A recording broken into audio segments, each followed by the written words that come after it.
राज्याभिषेक समारोह संस्थेतर्फे सर्व बंधू-भगिनींचे स्वागत करतो. तसेच आज श्रावण महिन्यातील पहिल्या सणाच्या नागपंचमीच्या सर्वांना शुभेच्छा. आणि आजच्या दिवसाचे वैशिष्ट्य म्हणजे घराघरात शिवचरित्र पोचवणारे श्री बाबासाहेब पुरंदरे यांना त्यांच्या 99व्या जन्मदिनानिमित्त अभिष्ट चिंतन. मी आपल्या राज्याभिषेक समारोह संस्थेचा परिचय करून देतो.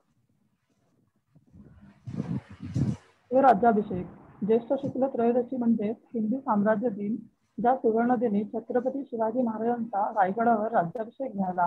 हिंदवी स्वराज्याची स्थापना झाली, ज्याचे नंतर साम्राज्यात रूपांतर झाले.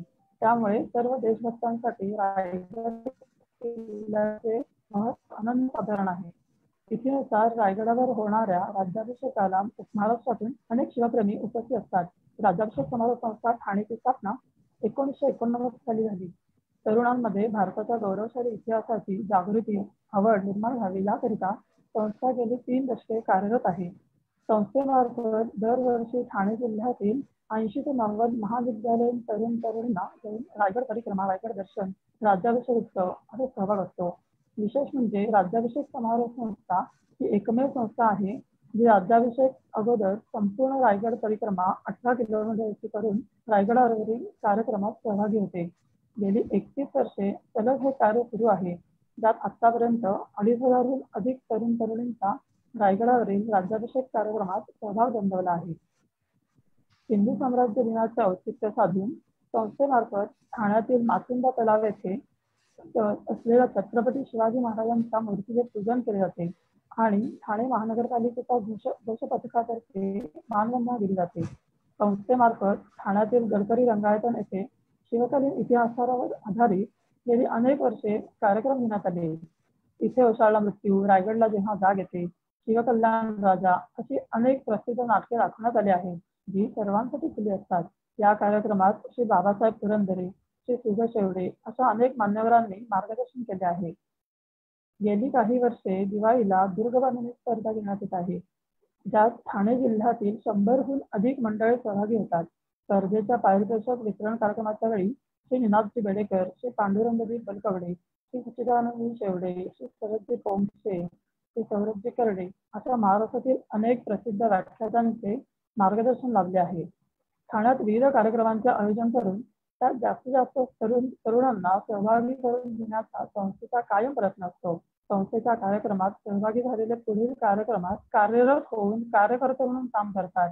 अशी शृंखला गेली 3 दशके सुरू आहे. सध्या चिनी व्हायरसच्या प्रादुर्भावाने कोणतेही जाहीर कार्यक्रम घेतले जात नाही. त्यामुळे संस्थेच्या सोशल मीडिया, फेसबुक पेजवर किंवा युट्यूब चॅनलवर काही ऑनलाईन कार्यक्रम घेण्यात आले.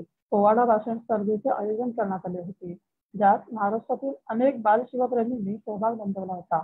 त्याचा कार्यक्रम 21 जून रोजी घेण्यात आला होता. त्यानंतर दर शनिवारी रविवारी ऑनलाईन कार्यक्रम घेण्यात आले, ज्यात प्रफुल्लजी माटेगावकर, ब्रिगेडियर हेमंतजी महाजन अशा मान्यवरांचे मार्गदर्शन लाभले. त्याचप्रमाणे उद्या म्हणजे 26 जुलैचे औचित्य साधून कारण 26 जुलै हा कारगिल युद्ध विजय दिवस म्हणून ओळखला जातो. आपल्याला माहितीच आहे की 26 जुलै 1999 रोजी आपल्या भारतीय सैन्याने पाकिस्तानला धूळ चारली. राष्ट्राचे हित, देशाचे संरक्षण यासाठी प्रसंगी स्वतःच्या प्राणाचे बलिदान देऊन पराक्रमाने, शौर्याने, त्यागाने आपला भूभाग परत मिळवला. हा दिवस म्हणजे कारगिल विजय दिवस. सर्व हिंदुस्थानी सैनिकांनी दाखवलेल्या या अतुलनीय पराक्रमाला राष्ट्रनिष्ठेला, देशभक्तीला मानाचा मुद्रा म्हणून आपण आजच्या चित्राचे आयोजन केले आहे. कारगिल नक्की काय घडले, कसे घडले या विषयावर आपल्याला मार्गदर्शन करण्यासाठी आज आपल्याला वक्ते म्हणून मान्य राजेशजी कुंटे लाभले आहेत. मी मान्यवरांचे वक्ता परिचय करून देतो. नाव आहे राजेश महादेव कुंटे. त्यांचे वास्तव्य भिवंडी येथे आहे. बालपणापासून संघाचे स्वयंसेवक आहेत. तरुणपणी 5 वर्ष गुजरातमध्ये संघ प्रचारक म्हणून काम केले आहे. संघदृष्ट्या 3य वर्ष शिक्षित आहेत. धर्मजागरण संयोजक कोकण प्रांत असे दायित्व आहे. दांडेकर शैक्षणिक संस्थेचे विश्वस्त म्हणून कार्यरत आहेत. ऐतिहासिक विषयांची आवड आहे. ते आज आपल्याला कारगिल युद्ध विजयी दिवस याविषयी मार्गदर्शन करतील.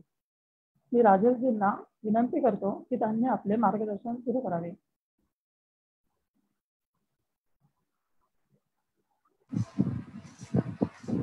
नमस्कार.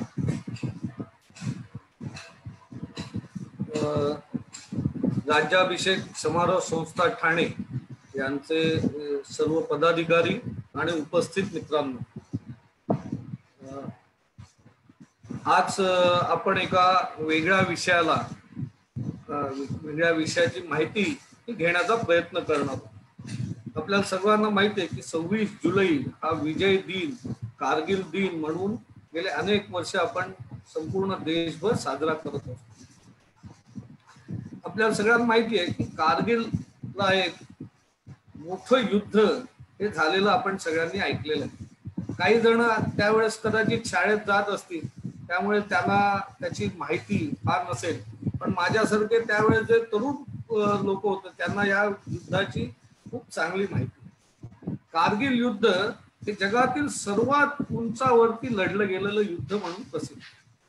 साधारण समुद्र सपाटीपासून 16-17 हजार फूट उंचीवरती लढलं गेलेलं युद्ध हे जगातील एकमेव युद्ध असू शकेल अशा प्रकारचं कारगिल युद्ध ची आपण थोडक्यात माहिती घेण्याचा प्रयत्न करूया. आपण सुरुवातीला काश्मीरचा थोडा भूगोल समजून घेण्याचा प्रयत्न करू. आपल्याला सगळ्यांना माहिती आहे की मागच्याच 5 ऑगस्टला काश्मीरचे विभाजन होऊन, जम्मू काश्मीर राज्याचं विभाजन होऊन जम्मू काश्मीर आणि लडाख असे 2 भाग झाले. साधारण जम्मू काश्मीरचे जे राज्य होतं त्याचे 3 भाग आपल्याला लक्षात येतात. एक आहे जम्मू रिजन, जे पीर पंजाल पर्वतराजीच्या अलीकडे हा सगळा जम्मू रिजन येतो. पीर पंजाल पर्वतराजी, हिमालयाची पर्वतराजी ती ओलांडून आपण पुढे गेलं की काश्मीरचं खोरं लागतं. काश्मीरच्या खोऱ्यानंतर परत हिमाद्री पर्वतराजी आहे, या ओलांडून आपण पलीकडे गेलो की तो पूर्ण जो प्रदेश येतो तो लडाखचा प्रदेश. असे काश्मीर राज्याचे 3 प्रमुख भूभाग आपल्याला लक्षात येतात. थोडा भूगोल आपण समजून घेतला तर काश्मीरचं युद्ध कुठे झालं, लडाखचं युद्ध कुठे झालं आणि तिथली काय परिस्थिती आपल्याला समजून घेऊ शकतो. आपल्याला सगळ्यांना माहिती आहे की 1947 साली भारत स्वतंत्र झाला आणि सर्व जी भारतामधली संस्थानं होती त्या संस्थानांमध्ये इंग्रजांनी अशी मुभा ठेवली होती. आवाज येतोय? सर्व संस्थानांमध्ये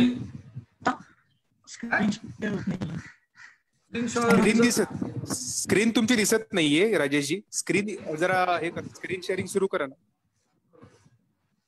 बाकी आवाज व्यवस्थित येतोय, आवाज आणि व्हिडिओ दिसतोय. हॅलो, स्क्रीन शेअरिंग ते फुल व्ह्यू करा ना, मग अशी दाखवले तसं.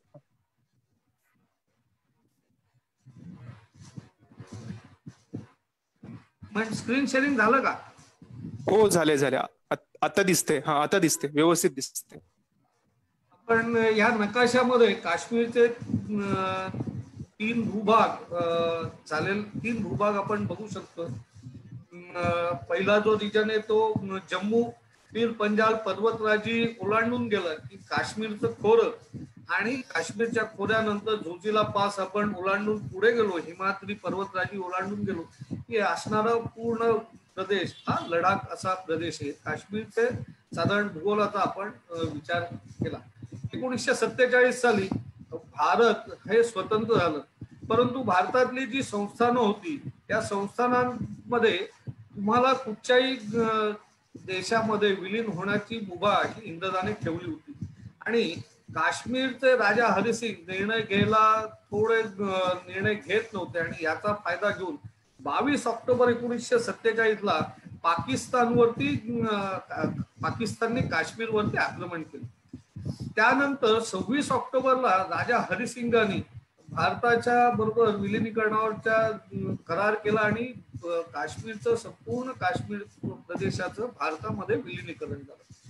आपली सेना पाकिस्तानच्या सैन्याला हटवत मागे ढकलत जात होती, परंतु असं असतानाही 1 जानेवारी 1949 ला तत्कालीन प्रधानमंत्री पंडित जवाहरलाल नेहरूंनी एकतर्फी युद्धबंदी केली आणि काश्मीरचा प्रश्न युनोमध्ये नेला। परंतु ज्यावेळेस युद्धबंदी केली त्यावेळेस आपलं सैन्य ज्या भूप्रदेशामध्ये थांबलं, त्यामुळे गिलगिट हा जो काही प्रदेश आहे, काश्मीरचा काही हिस्सा हा पाकिस्तानच्या कब्जामध्ये राहिला। आपण इथे हा जो गुलाबी रंगाचा प्रदेश बघतोय, हा संपूर्ण प्रदेश हा पाकिस्तानच्या ताब्यात राहिला, काश्मीरचाच प्रदेश। आणि जिथे आपलं सैन्य थांबलं होतं त्याला युद्धबंदी रेषा असं त्यावेळेस आपण म्हणत होतो। 2 जुलै 1972 ला भारत आणि पाकिस्तान मध्ये सिमला करार झाला आणि ही जी 1949 ची जी युद्धबंदी रेषा होती, त्या युद्धबंदी रेषेचं रूपांतर नियंत्रण रेषेमध्ये, म्हणजे आज आपण LOC म्हणतोय, या LOC मध्ये रूपांतर झालेलं आपल्याला दिसत आहे। आपल्याला कारगिलचं युद्ध समजून घ्यायचं असेल तर ही LOC काय हे जरा पहिल्यांदा नीट समजून घेतलं तर आपल्याला युद्ध कशा पद्धतीने झालंय हे आपण बघू शकतो।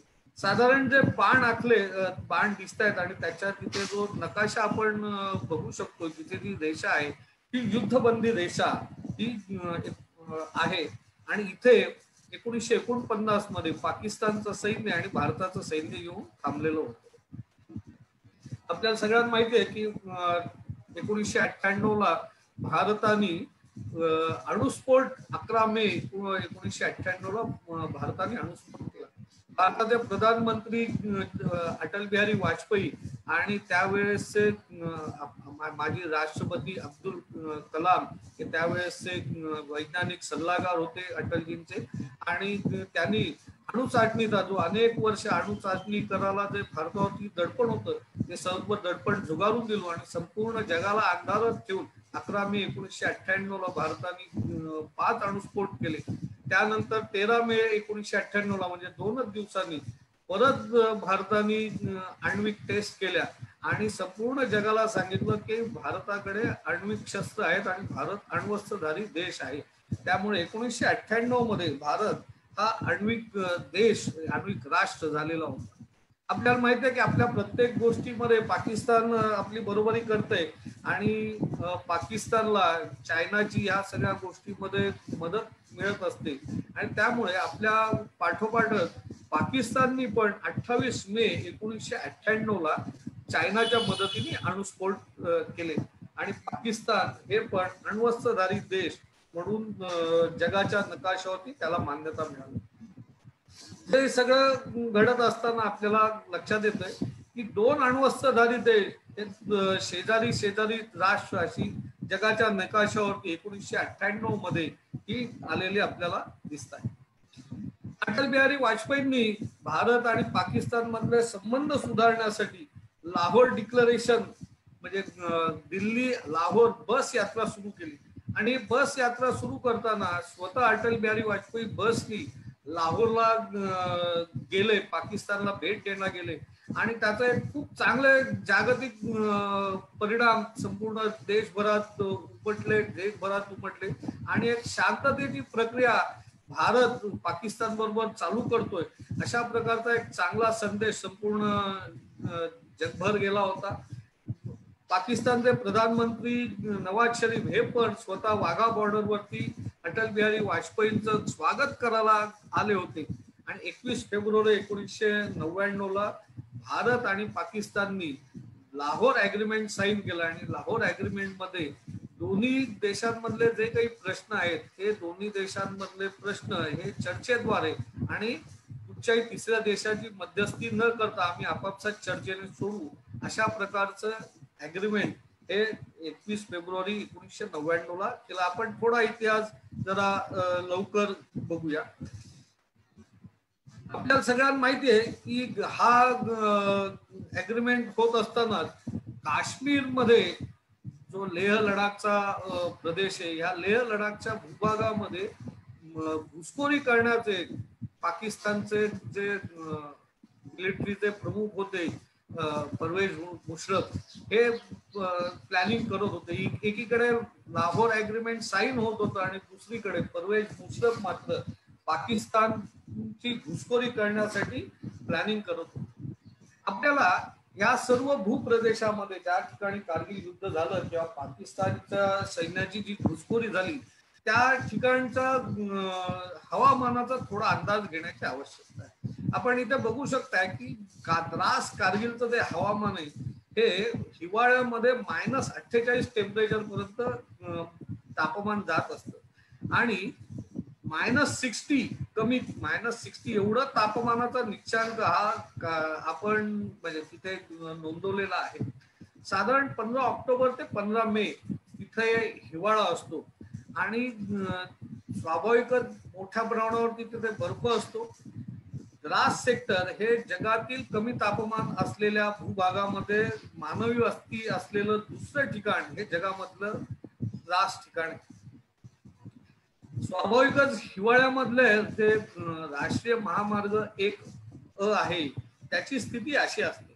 इतका मोठ्या प्रमाणावरती तिथे बर्फ साचलेला असतो. बर्फ फोडण्यासाठी मशीन्सचा वापर करावा लागतो आणि अशा पद्धतीने रस्ते हे मोकळे करायला लागतात. परंतु साधारण 6 ते 7 महिने संपूर्ण लेह लडाखचा जो भूप्रदेश आहे हा उर्वरित भारतात असून रस्त्याच्या मार्गाने जमिनीच्या मार्गाने हा तुटलेला असतो. फक्त तिथे हवाई वाहतुकीद्वारे आपण त्याच्याशी संपर्क ठेवू शकतो, पण बाकी रस्त्यावरनं त्या ठिकाणी वाहतूक करून जाणं आणि तिथे पोहोचणं हे खूप कठीण असतं. त्यामुळे साधारणतः या द्रास सेक्टरच्या पेक्षा उंच साधारण 4-5 हजार फूट उंच म्हणजे साधारण 15-16-17 हजार फुटावरती जे काही भारतीय चौक्या होत्या किंवा जे डोंगर कडे पठारं जी आहेत आणि तिथे भारताच्या चौक्या असतात किंवा विरुद्ध बाजूला पाकिस्तानच्या चौक्या होत्या, या दोन्ही देशांमध्ये असा करार झाला होता 1972 साली की हिवाळ्यामध्ये दोन्ही सैन्य या चौक्यांवरती न राहता हे खाली येऊन ते द्रास सेक्टरवरती येऊन थांबत होते. कारण वरती पहाडांवरती इतक्या मायनस टेम्परेचर मध्ये तिथे रक्षण करणं, देशाची कायम सैन्य उभं ठेवणं हे खूप कठीण असतं. आपल्याला सगळ्यांना माहिती आहे की सियाचीन सारखी एक केंद्र आपल्याला चालू ठेवण्यासाठी दिवसाला करोडो रुपयाचा खर्च करावा लागत असतो. अनेक जवान हे नाहक थंडीमुळे किंवा ऑक्सिजनच्या कमी लेवलमुळे तिथे मृत्युमुखी पडत असतात. त्यामुळे असे अनेक ज्या चौक्या होत्या की ज्या चौक्यांवरती अशा प्रकारचं हिवाळ्यामध्ये संरक्षण सिद्धतेसाठी सैन्य ठेवणं हे खर्चिक पण होतं आणि त्यामध्ये मोठ्या प्रमाणाची मनुष्यहानी होत होती. त्यामुळे दोन्ही देशांच्या संमतीने दोन्ही देश हे त्या चौक्या रिकाम्या करून हिवाळ्यात रिकाम्या करायचे आणि खाली मुख्य चौक्यांमध्ये येऊन जायचे.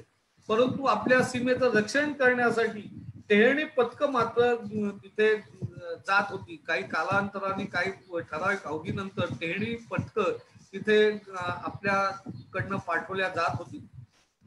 परंतु त्या टेहळणी पथकं जेव्हा जात होती त्यावेळेस पण मोठमोठ्याला हिमकड्यांचे तिथे कडे पडायचे आणि त्याच्यातही मनुष्यहानी होण्याचं प्रमाण खूप होतं आणि त्यामुळे स्वाभाविकच तिथे टेहळणी पथकांची पण संख्येवरती मर्यादा होती. मोठ्या अंतराने तिथे टेहळणी पथकं जात होती. अशा प्रकारची स्थिती ही तिथे आपल्याला बघायला मिळते. हे आपण सगळा नकाशा बघतोय. अशा वेळेला ज्यावेळेस हिवाळ्यामध्ये भारतीय सैन्य हे आपल्या चौक्या सोडून खाली आलं होतं, अशा वेळेला पाकिस्ताननी ह्या चौक्या कब्जा करण्यासाठी प्रयत्न केला आणि जी ताबा रेषा जी आपण बघतोय त्या ताबा रेषेच्या पलीकडे छोटा जो एक भगव्या रंगाचा एक लाईन दिसते तो आपला नॅशनल हायवे नंबर 1 आहे. नॅशनल हायवे नंबर 1 आणि त्याच्या बाजूला टोलालिंग, टायगर हिल अशा प्रकारची पर्वतराजी आहेत, मोठमोठाली शिखरं आहेत आणि ह्या सर्व शिखरांवरती पाकिस्तानने हिवाळ्यामध्येच येऊन ते कब्जा केले आणि तिथे आपली बंकर्स बांधायला सुरुवात केली. म्हणजे मास्को ते बटालिक हा जो 140 किलोमीटरचा जो टापू आहे त्या टापूमध्ये मास्को, द्रास, काकसर, बटालिक या 4 भागामध्ये साधारण 8 ते 10 किलोमीटर भारताच्या हद्दीत 1 ब्रिगेड इतकं पाकिस्तानी सैन्य घेऊन घुसलं. आणि हे सैन्य जे आलं होतं ते ॲक्लिमटाईज झालेलं सैन्य होतं. ॲक्लिमटाईजचा अर्थ असा आहे की ज्या वेळेस हाय अल्टिट्यूडला जातो तिथे ऑक्सिजनचं प्रमाण, आपण ठाणा मुंबईत जातो तिथल्या ऑक्सिजनपेक्षा जवळपास 30-35% ऑक्सिजन तिथे कमी असतो. आणि त्यामुळे तिथल्या हवामानाशी जुळवून घेणं हे आपल्याला खूप आवश्यक असतं. आणि त्यामुळे साधारण 7-8 दिवस त्या 10-12 हजार फुटावरती जाऊन राहायला लागतं. आणि त्या 10,000 फुटावरती राहून 8-10 दिवस झाले की आपल्या शरीराला तिथल्या हवामानाशी जुळवून घेणं सोयीचं होतं. आणि त्याच्यानंतर आपलं सैन्य युद्धाला तयार होऊ शकतं. त्यामुळे असं ॲक्लिमटाईज झालेले सैनिक हे 15-16 हजार फुटांच्या उंच डोंगरांवरती पाकिस्तानी आणून बसवलेले होते. सगळे सैनिक प्रशिक्षित होते, परंतु सैनिक हे नागरी वेशात येऊन थांबलेले होते. पाकिस्तानचा प्रयत्न असा होता की हे पाकिस्तानी सैन्याने घुसखोरी केलेली नाहीये, तर मुजाहिदीनींनी घुसखोरी केलेली आहे. आणि मुजाहिदीनी वाटावेत म्हणून त्यांनी आपल्या सैन्याला सलवार कमीज ह्याची पेराव करून सैन्याला दाढी वाढवायला सांगितली होती. आणि अशा प्रकारच्या नागरी वेशामध्ये हे सैनिक तिथे येऊन त्यांनी घुसखोरी केली होती. जिनिव्हा कन्व्हेन्शनचा एक नियम असा आहे की युद्धावला किंवा सीमेवरती सैनिक हा गणवेशातच असला पाहिजे. आणि जर सैनिक गणवेशात नसेल तर त्याला युद्धबंदी म्हणून मिळणारे जे अधिकार आहेत ते अधिकार मिळू शकत नाही, असा जिनिव्हा कन्व्हेन्शनचा नियम आहे. परंतु हे नियम धाब्यावरती ठेवून संपूर्ण जगाला एक अंधारात ढकलण्यासाठी किंवा त्यांच्या डोळ्यात धूळ फेकण्यासाठी सैनिक नागरी वेशात तिथे येऊन बसले. स्वाभाविकच त्यांनी युद्ध करण्यासाठी तिथे बंकर बांधले, संगर बांधली. संगर म्हणजे भिंत तयार केली की ज्या मागे लपून गोळीबार करू शकतो किंवा दारुगोळा फेकू शकतो. त्यांच्याजवळ मीडियम मशीन्स गन्स होती, रॉकेट लॉन्चर्स होती, अँटी एअरक्राफ्ट तोफा होत्या, स्टिंगर क्षेपणास्त्र जे अमेरिकेने पाकिस्तानला तालिबानांच्या विरोधात लढण्यासाठी दिलेली जी स्टिंगर क्षेपणास्त्र होती ती क्षेपणास्त्र पण ते घेऊन या सर्व घुसखोरांनी तिथे येऊन आपले चौक्या निर्माण केल्या होत्या. त्यांची जी पाकिस्तानची जी चढाईची योजना होती ती चढाईची योजना अशी होती की ताबा रेषेच्या काही डोंगरांवरती त्यांनी घेऊन ताबा मिळवायचा. शियोक नदी आहे, त्या शियोक नदीच्या पात्रातून आक्रमण करत नुब्रा खोऱ्यावरती वर्चस्व करायचं. साधारण नुब्रा खोरा म्हणजे खारदुंगला पासच्या पलीकडचं जे खोरं आहे त्या खोऱ्यावरती वर्चस्व निर्माण करायचं. त्याचप्रमाणे नॅशनल हायवे नंबर 1 हा जो आहे याच्यावरती ताबा मिळवायचा. आणि स्वाभाविकच नॅशनल हायवे नंबर 1 वरती जर ताबा मिळवला की भारताचा लडाखचा, लेहचा हा सगळा संपर्क तुटून जातो. आणि त्याच्यानंतर लेहकडे किंवा काश्मीरकडे मोहिमेचा विस्तार करायचा. आणि साधारण 8 किलोमीटर भारतीय हद्दीत घुसून 1200 चौरस किलोमीटर प्रदेश भारताचा बळकवायचा. अशा प्रकारची पाकिस्तानची चढाईची योजना होती. हे सगळे करताना पाकिस्तानचं जे अनुमान होतं की त्यांनी जे अंदाज केले होते की भारत याला कशा प्रकारचा प्रत्युत्तर देईल, तर पाकिस्तानला असं वाटत होतं की भारत हा अण्वस्त्रधारी राष्ट्र असल्यामुळे भारत प्रतिहल्ला करणार नाही. त्याचबरोबर आंतरराष्ट्रीय दबावामुळे लढाई लगेच संपेल. 2 अण्वस्त्रधारी देशामध्ये जो युद्ध झालं तर संपूर्ण जगाला अण्वस्त्राच्या वापराचा धोका संपूर्ण जगासमोर येईल. आणि त्यामुळे संपूर्ण जगातील जी प्रगत राष्ट्र आहेत आणि सर्वच देश भारतावरती दबाव आणतील आणि भारताला युद्ध करून देणार नाही. आणि त्यामुळे आपण जिंकलेला प्रदेश हा आपल्या ताब्यात राहील, आपण घुसखोरी केली तो प्रदेश आपण गिळंकृत करू शकू, अशा प्रकारची एक त्यांची रणनीती होती किंवा त्यांचा एक अंदाज होता. त्यांना असं वाटत होतं की या सगळ्या युद्धामध्ये चीन हा पाकिस्तानच्या बाजूने उभा राहील, कारण चीनचे पण भारताच्या बरोबर काही सीमा विवाद असल्यामुळे आणि चीन कायम पाकिस्तानला भारताच्या विरोधात मदत करत असल्यामुळे आपण असं काही घुसखोरी केली किंवा जर काही युद्ध प्रत्यक्ष सुरू झालं तर चीन आपल्याला पाठिंबा दिसेल, हा एक पाकिस्तानचा अंदाज होता. आपल्याला माहिती आहे त्यावेळेस अटल बिहारींचं वाजपेयींचं सरकार एक मताने पडलं होतं आणि ते निवडणुका होईपर्यंत सरकार होतं, ज्याला आपण एक तर 18 पक्षांचं सरकार होतं. भारतीय जनता पक्षाला पूर्ण बहुमत नव्हतं, त्यामुळे संमिश्र सरकार होतं. त्यामुळे अशा प्रकारचं जे संमिश्र सरकार आहे हे कुठच्याही प्रकारचे ठोस निर्णय घेऊ शकत नाहीत. आणि काळजीवाहू सरकार असल्यामुळे, निवडणुका होईपर्यंतच काळजीवाहू सरकार असल्यामुळे, काळजीवाहू सरकार काही ठोस निर्णय घेऊ शकणार नाही. अशा प्रकारचं सरकार दुबळं असेल आणि ते ठोस निर्णय घेणार नाही असा एक पाकिस्तानचा अंदाज होता.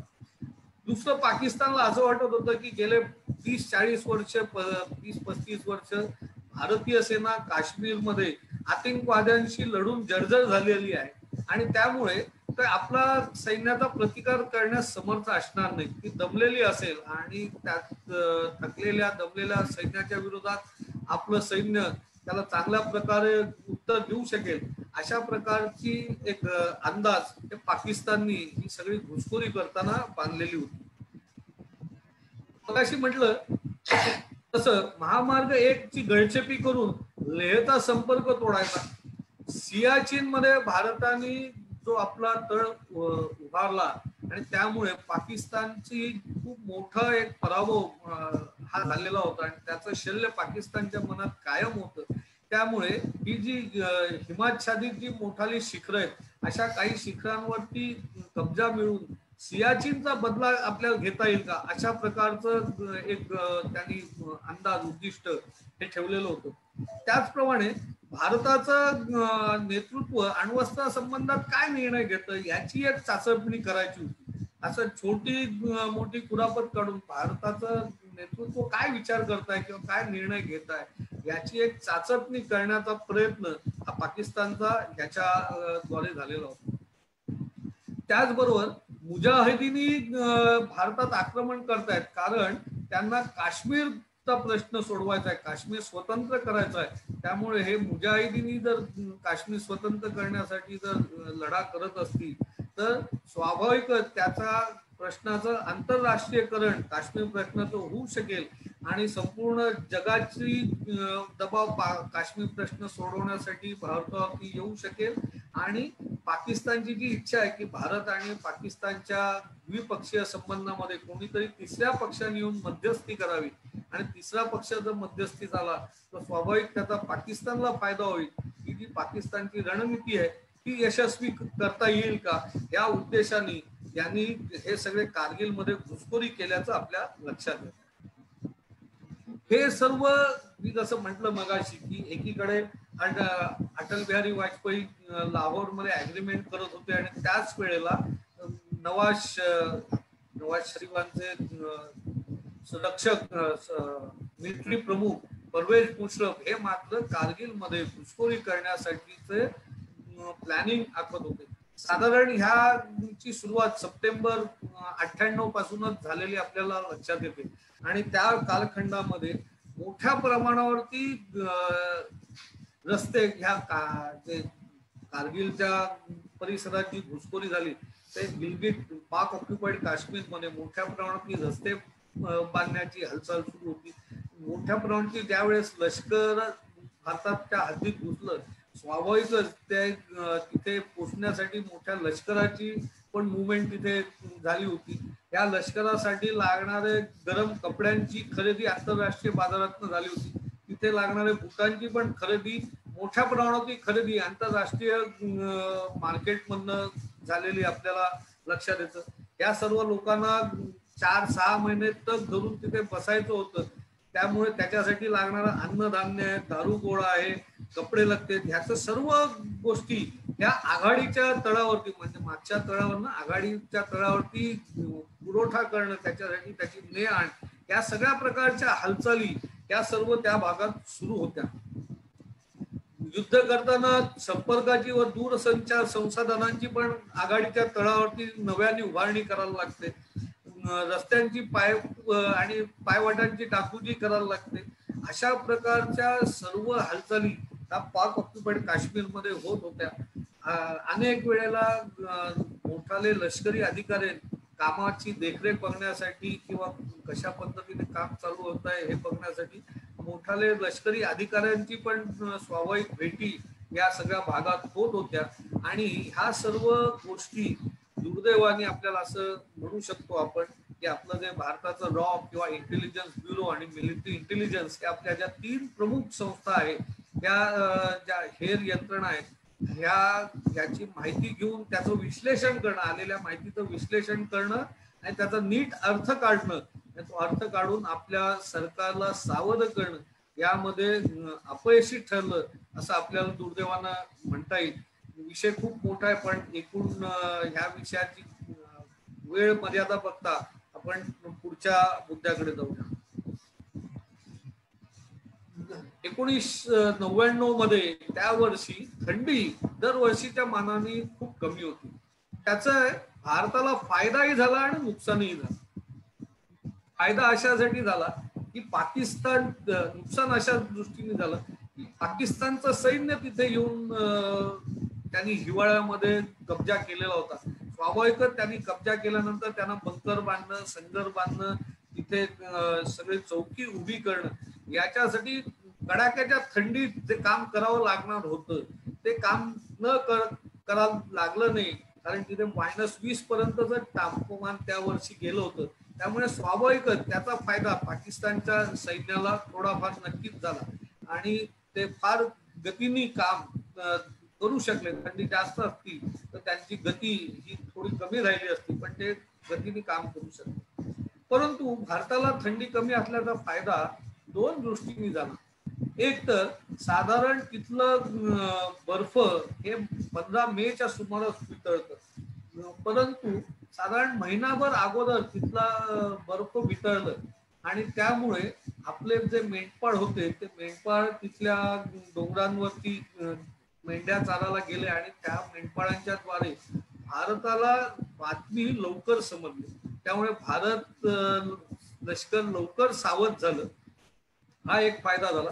त्याचप्रमाणे साधारण पाकिस्तानला जूनच्या मध्यापर्यंत भारताला याचा अंदाज येईल आणि जूनच्या मध्याला प्रतिकार होईल असा अंदाज होता, परंतु भारताला बातमी लवकर समजल्यामुळे आपण साधारण 1 महिना अगोदर म्हणजे मे महिन्यातच आपण प्रतिकाराला सुरुवात केली. थंडी कमी, त्या वर्षी जी थंडी कमी पडली त्याचा नफा आणि नुकसान या दोन्ही बाजूना झालेला आपल्याला लक्षात.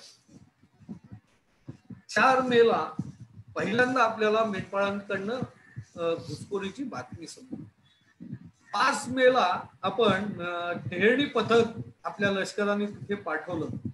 साधारण आपलं लष्कराचं टेहळणी पथक गेल्यावरती पाकिस्तानकडनं ताबडतोब त्यांना प्रत्युत्तर आलं. पाकिस्तानकडनं तोफांचा मारा सुरू झाला. 8 मेला घुसखोर आणि टेहळणी पथकात चकमकी सुरू झाल्या.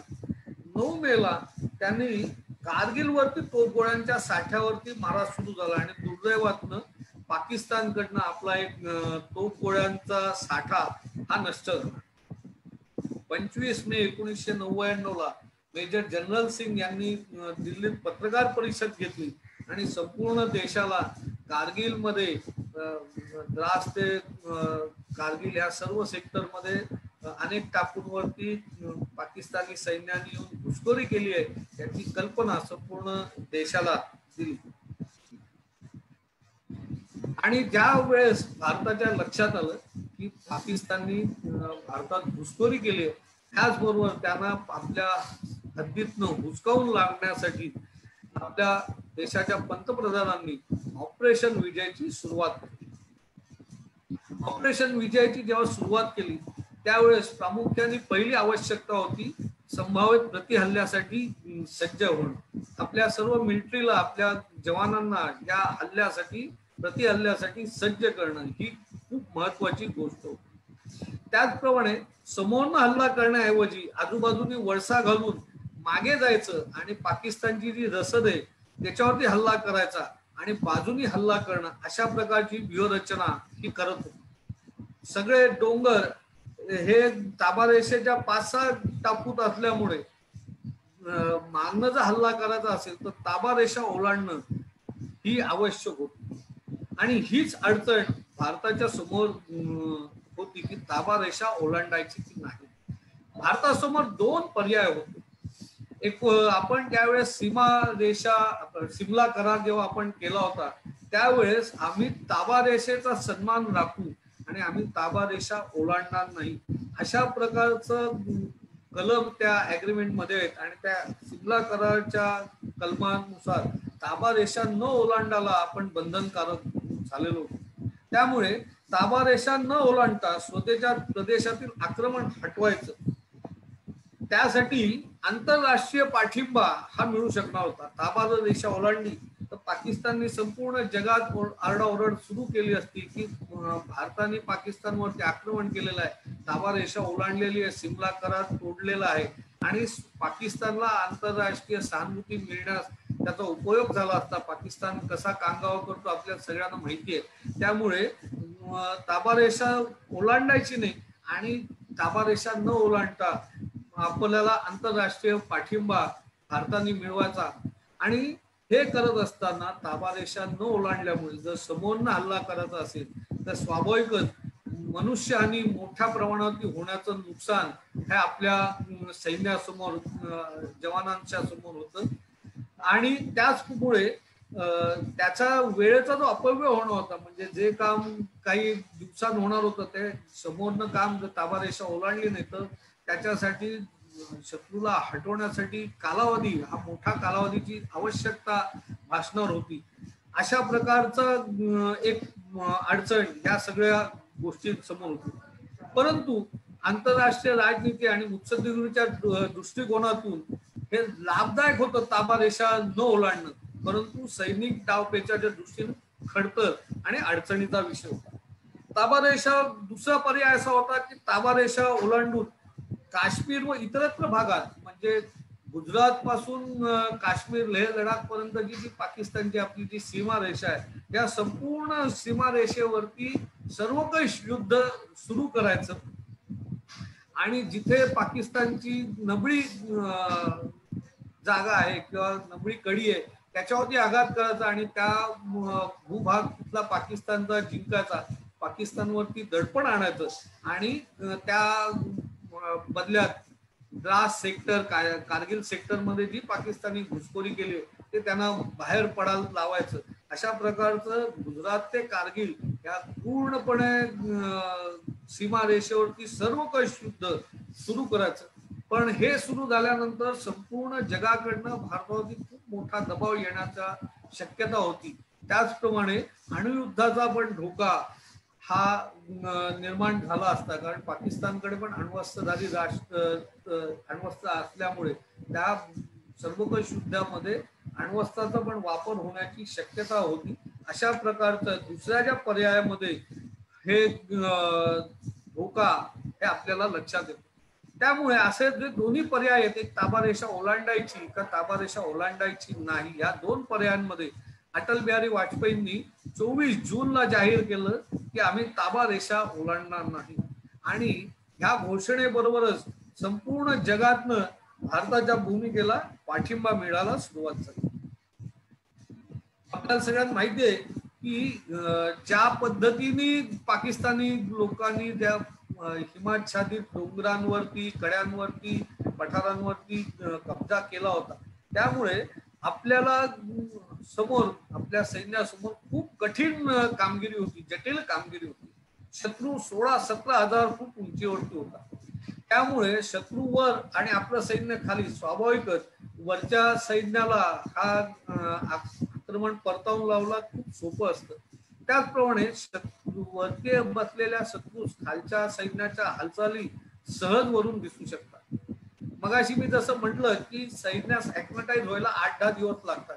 त्यामुळे नवीन कुमक काश्मीर मधनं किंवा दुसऱ्या भारताच्या भूप्रदेशातनं कारगिल सेक्टरमध्ये पाठवली की त्यांना पहिले 8-10 दिवस तिथे ऍक्लिमेटाइज व्हायला वेळ लागत होता आणि त्याच्यानंतर ते युद्धासाठी तयार होऊ शकत होते. त्यामुळे हा वेळेचा अपव्यय हा आपला सैन्यासमोर एक खूप मोठा प्रश्न होता. तिथे जर आपण बघितलं तर कुठेही झाडं नसतात. त्यामुळे सगळे उडगे बोडके डोंगर सगळीकडे आहेत. त्यामुळे आपल्या सैन्याला आडोसा घेण्यासाठी झाडांचा पण तिथे आडोसा नाही. सरळ सोट दुर्गम आणि अरुंद पायवाटा असलेला सगळा प्रदेश सरळसोट डोंगर, दुर्गम प्रदेश, त्यामुळे अशा ठिकाणी युद्ध करणं ही खूप अति कठीण परिस्थिती होती. आणि सगळ्यात आपल्या दृष्टीने खडतर बाब होती की आपल्या असलेली विरुद्ध गोष्ट असलेली बाब म्हणजे निसर्ग हा एक खूप मोठं चॅलेंजिंग हा विषय होता. आपल्याला सगळ्यांना माहिती आहे की तिथे असलेलं ऑक्सिजनचं प्रमाण हे खूप मोठ्या प्रमाणावरती कमी असल्यामुळे तिथे श्वास घ्यायला खूप त्रास होतो. त्यामुळे अशा ठिकाणी नॉर्मल आपल्या ऍक्टिव्हिटी करायला पण जर दम लागतो तर अशा वेळी डोंगर चढून जायचं आणि युद्ध करायचं तर त्याचे ऑक्सिजनचं प्रमाण कमी असल्यामुळे स्वाभाविकच खूप मोठं नुकसान, ऑक्सिजनचं प्रमाण कमी असल्यामुळे आपल्या सैन्याची दमछाक होणे किंवा युद्ध करत त्यांना एफिशियन्सीवरती परिणाम होणं असा एक ऑक्सिजनचा परिणाम तिथे होता. त्याचप्रमाणे मायनस टेम्परेचर, रात्रीच्या वेळेला मायनस टेम्परेचर त्या सगळ्या प्रदेशामध्ये होतं. त्यामुळे इतक्या थंडीमध्ये आपल्याला युद्ध करायचं होतं, डोंगर चढून जायचं होतं आणि त्यामुळे थंडीपासून संरक्षण करण्यासाठी अंगावरती तेवढे जाड कपडे घालायचे, शस्त्र घ्यायची, दारू गोळा घ्यायचा, पोटापाण्याची सोय करायची आणि एवढं जड सामान घेऊन 16-17 हजार फूट उंचावरती शत्रूचं लक्ष चुकवत वर जायचं. अशा पद्धतीने हल्ला करणं हे खूप कठीण आणि जिकरीचं काम होतं. शत्रू जसा जवळ जातो तसा शत्रूचा मारा, त्याची ऍक्युरसी ही जास्त सुधारत जाते आणि त्यामुळे जवळ गेल्यावरती हल्ला करणं अजून कठीण होऊन जातं. शेवटची 50-100 मीटर अत्यंत कठीण कामगिरी, अत्यंत कठीण युद्धाची परिस्थिती होती. अशा वेळेसही शत्रूच्या मोर्चावर चाल करून एक एक खंदकाचा ताबा घेणे व शेवटी सर्व ठाण्यांवरती विजय प्रस्थापित करणं अशी जटिल कामगिरी ही आपल्या सैन्याकडे समोर होती. शत्रूवरती आक्रमणाची तयारी सुरुवात झाली. सियाचीनहून आलेले सैन्य द्रास सेक्टर मध्ये आणले. मग अशी मी म्हटलं तसं सियाचीन मध्ये जे सैन्य होतं ते मुळातच ऍक्लिमॅटाइज झालेलं सैन्य होतं. त्यामुळे ऍक्लिमॅटायझेशनचा जो 7-8 दिवसाचा वेळ वाचवण्यासाठी तिथून जे परत आलेलं सैन्य होतं त्या सैन्याला द्रास सेक्टर मध्ये आणलं. दिवसा शत्रूच्या नजरेत येत असल्याने लपून बसायचं आणि रात्री हळूहळू पुढे सरकायचं. संपूर्ण दिवसभर शत्रूपासून कुठे डोंगर कडे कपारींमध्ये लपून बसायचं आणि रात्रीच्या अंधारात हळूहळू पुढे सरकायचं. अशा प्रकारची रणनीती आपल्या सगळ्या लोकांनी तिथे आखलेली होती. मगाशी म्हटल्याप्रमाणे रात्रीच्या वेळी प्रचंड थंडी, ऑक्सिजनचं प्रमाण कमी आणि त्यामुळे मोठ्या प्रमाणावरती भारताची मनुष्यहानी झालेली आपल्याला लक्षात येते. हे सगळं करत असताना ज्याप्रमाणे सैन्य दल आपलं जे म्हणजे मिलिटरी ही ऍक्टिव्ह झाली होती त्याचप्रमाणे आपलं वायुदल ही आपण मोठ्या प्रमाणावरती ह्या सर्व प्रदेशामध्ये आपण वापरलेलं. अत्यंत धाडसाचा निर्णय वायुदलाचा वापर करण्याचा हा आपण घेतलेला होता.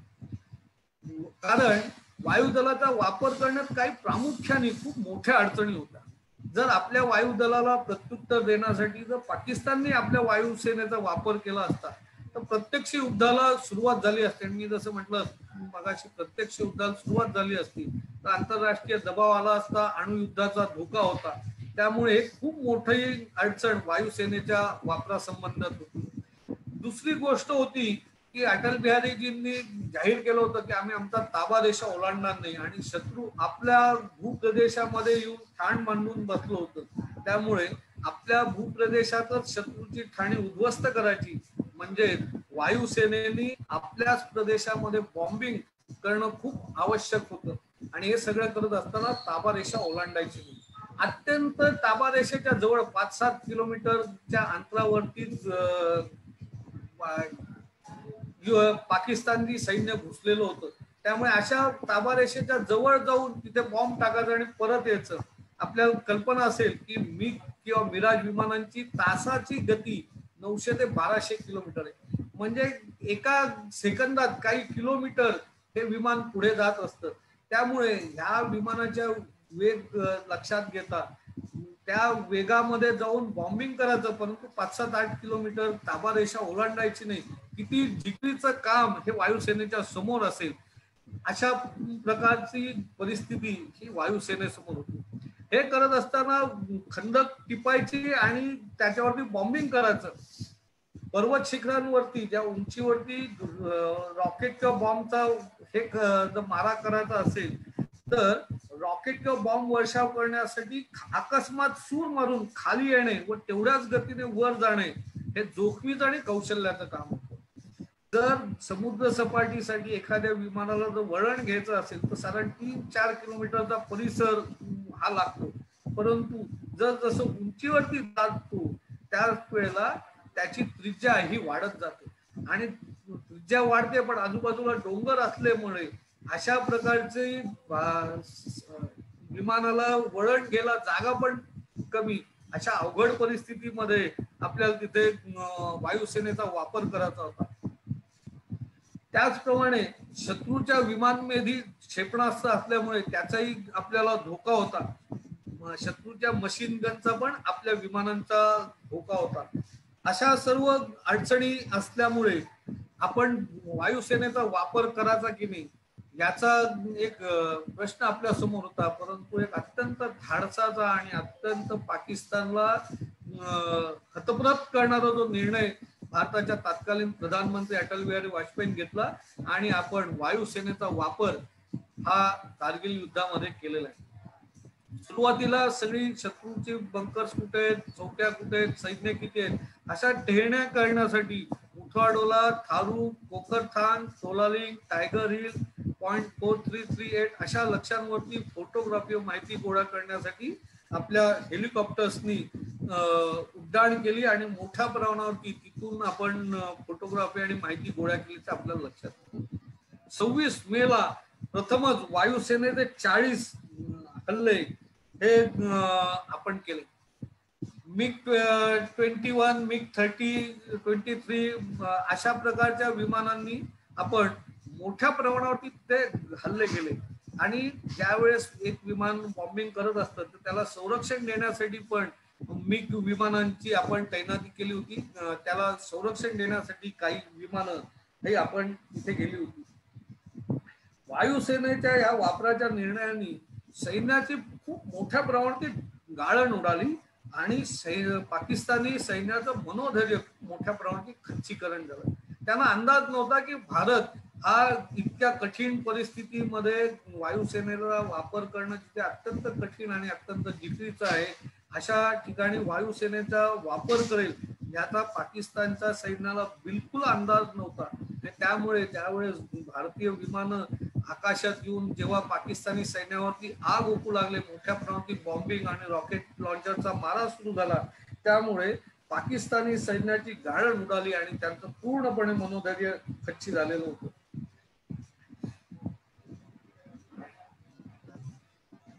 पहिल्या दुसऱ्याच दिवशी 27 मेला दुर्दैवाने भारताच्या 2 विमानांचा अपघात झाला आणि त्याच्यात 2 विमानं ही आपली कामी आली असं आपल्याला लक्षात येतं. 27 मेला आपले जे विमानं होती त्या विमानाने उड्डाण केलं आणि त्यांच्या लक्षात आलं की पाकिस्तानची एक चौकी आपल्या एका वैमानिकाला दिसली आणि स्वाभाविकच त्यांनी त्या चौकीला टार्गेट करण्यासाठी एक अत्यंत जवळचं वळण घेऊन परत त्या चौकीला टार्गेट करण्यासाठी वळण घेण्याचा प्रयत्न केला. परंतु जेव्हा हाय अल्टिट्यूडला अशा प्रकारची आपण जेव्हा विमान वळवतो त्यावेळेस त्याच्यात टेक्निकल प्रॉब्लेम निर्माण होऊन त्याच्यामध्ये त्या विमानाचं इंजिन बंद पडण्याची शक्यता असते आणि तेच घडलं. विमानाच्या यंत्रणेमध्ये बिघाड झाला, त्याला फ्लेम आउट असं म्हणतात आणि ते फ्लेम आउट झाल्यामुळे ते विमान बिघडलं आणि आपला कॅप्टन नचिकेत हा त्या विमानाच्या ऍक्सिडेंटमध्ये विमान बंद पडल्यामुळे त्याला पॅराशूट मधनं विमानातनं खाली उडी घेण्यास भाग पडलं. परंतु वारा असल्यामुळे दुर्दैवाने तो पाकिस्तानच्या हद्दीत जाऊन पडला आणि पाकिस्तानी सैनिकांनी त्याला अटक केली. नचिकेतचं विमान नाहीसं झालं असं लक्षात आल्यावर त्याच्या मागे असलेलं स्क्वॉड्रन लीडर अजय आहुजा त्याला जवळजवळ 20-25 मिनिटं त्यांना शोधत होते, परंतु हे विमान जेव्हा नचिकेतचं विमान पडलं हे त्याच्या लक्षात आल्यानंतर त्याच्या शोधात कॅप्टन आहूजा हे त्याला शोधू लागले. त्याच वेळी दुर्दैवाने त्यांचं पण विमान पाकिस्तानी सैन्याच्या गोळीबारात रॉकेटनी अपघातग्रस्त झालं आणि तेही विमान तिथे पडलं आणि त्यांचा पाकिस्तानी सैनिकांच्या ताब्यात ते पकडले गेले आणि दोघांनाही पाकिस्तानी सैन्याने मारून टाकलं. आपल्याला फक्त आता वॉर झाले त्यावेळेस अभिजित ची गोष्ट आपल्याला सगळ्यांना माहिती आहे, अभिनंदनची गोष्ट आपल्याला सगळ्यांना माहिती आहे, परंतु नचिकेत आणि कॅप्टनची गोष्ट आपल्याला सगळ्यांना कदाचित स्मरणात राहिली नसेल. परंतु असे दोन आपले जवान हे पाकिस्तानी सैन्याच्या ताब्यात होते. आंतरराष्ट्रीय जिनिव्हा करार पाकिस्तानी मानला नाही आणि त्यांची निर्मम हत्या हे आपण केली.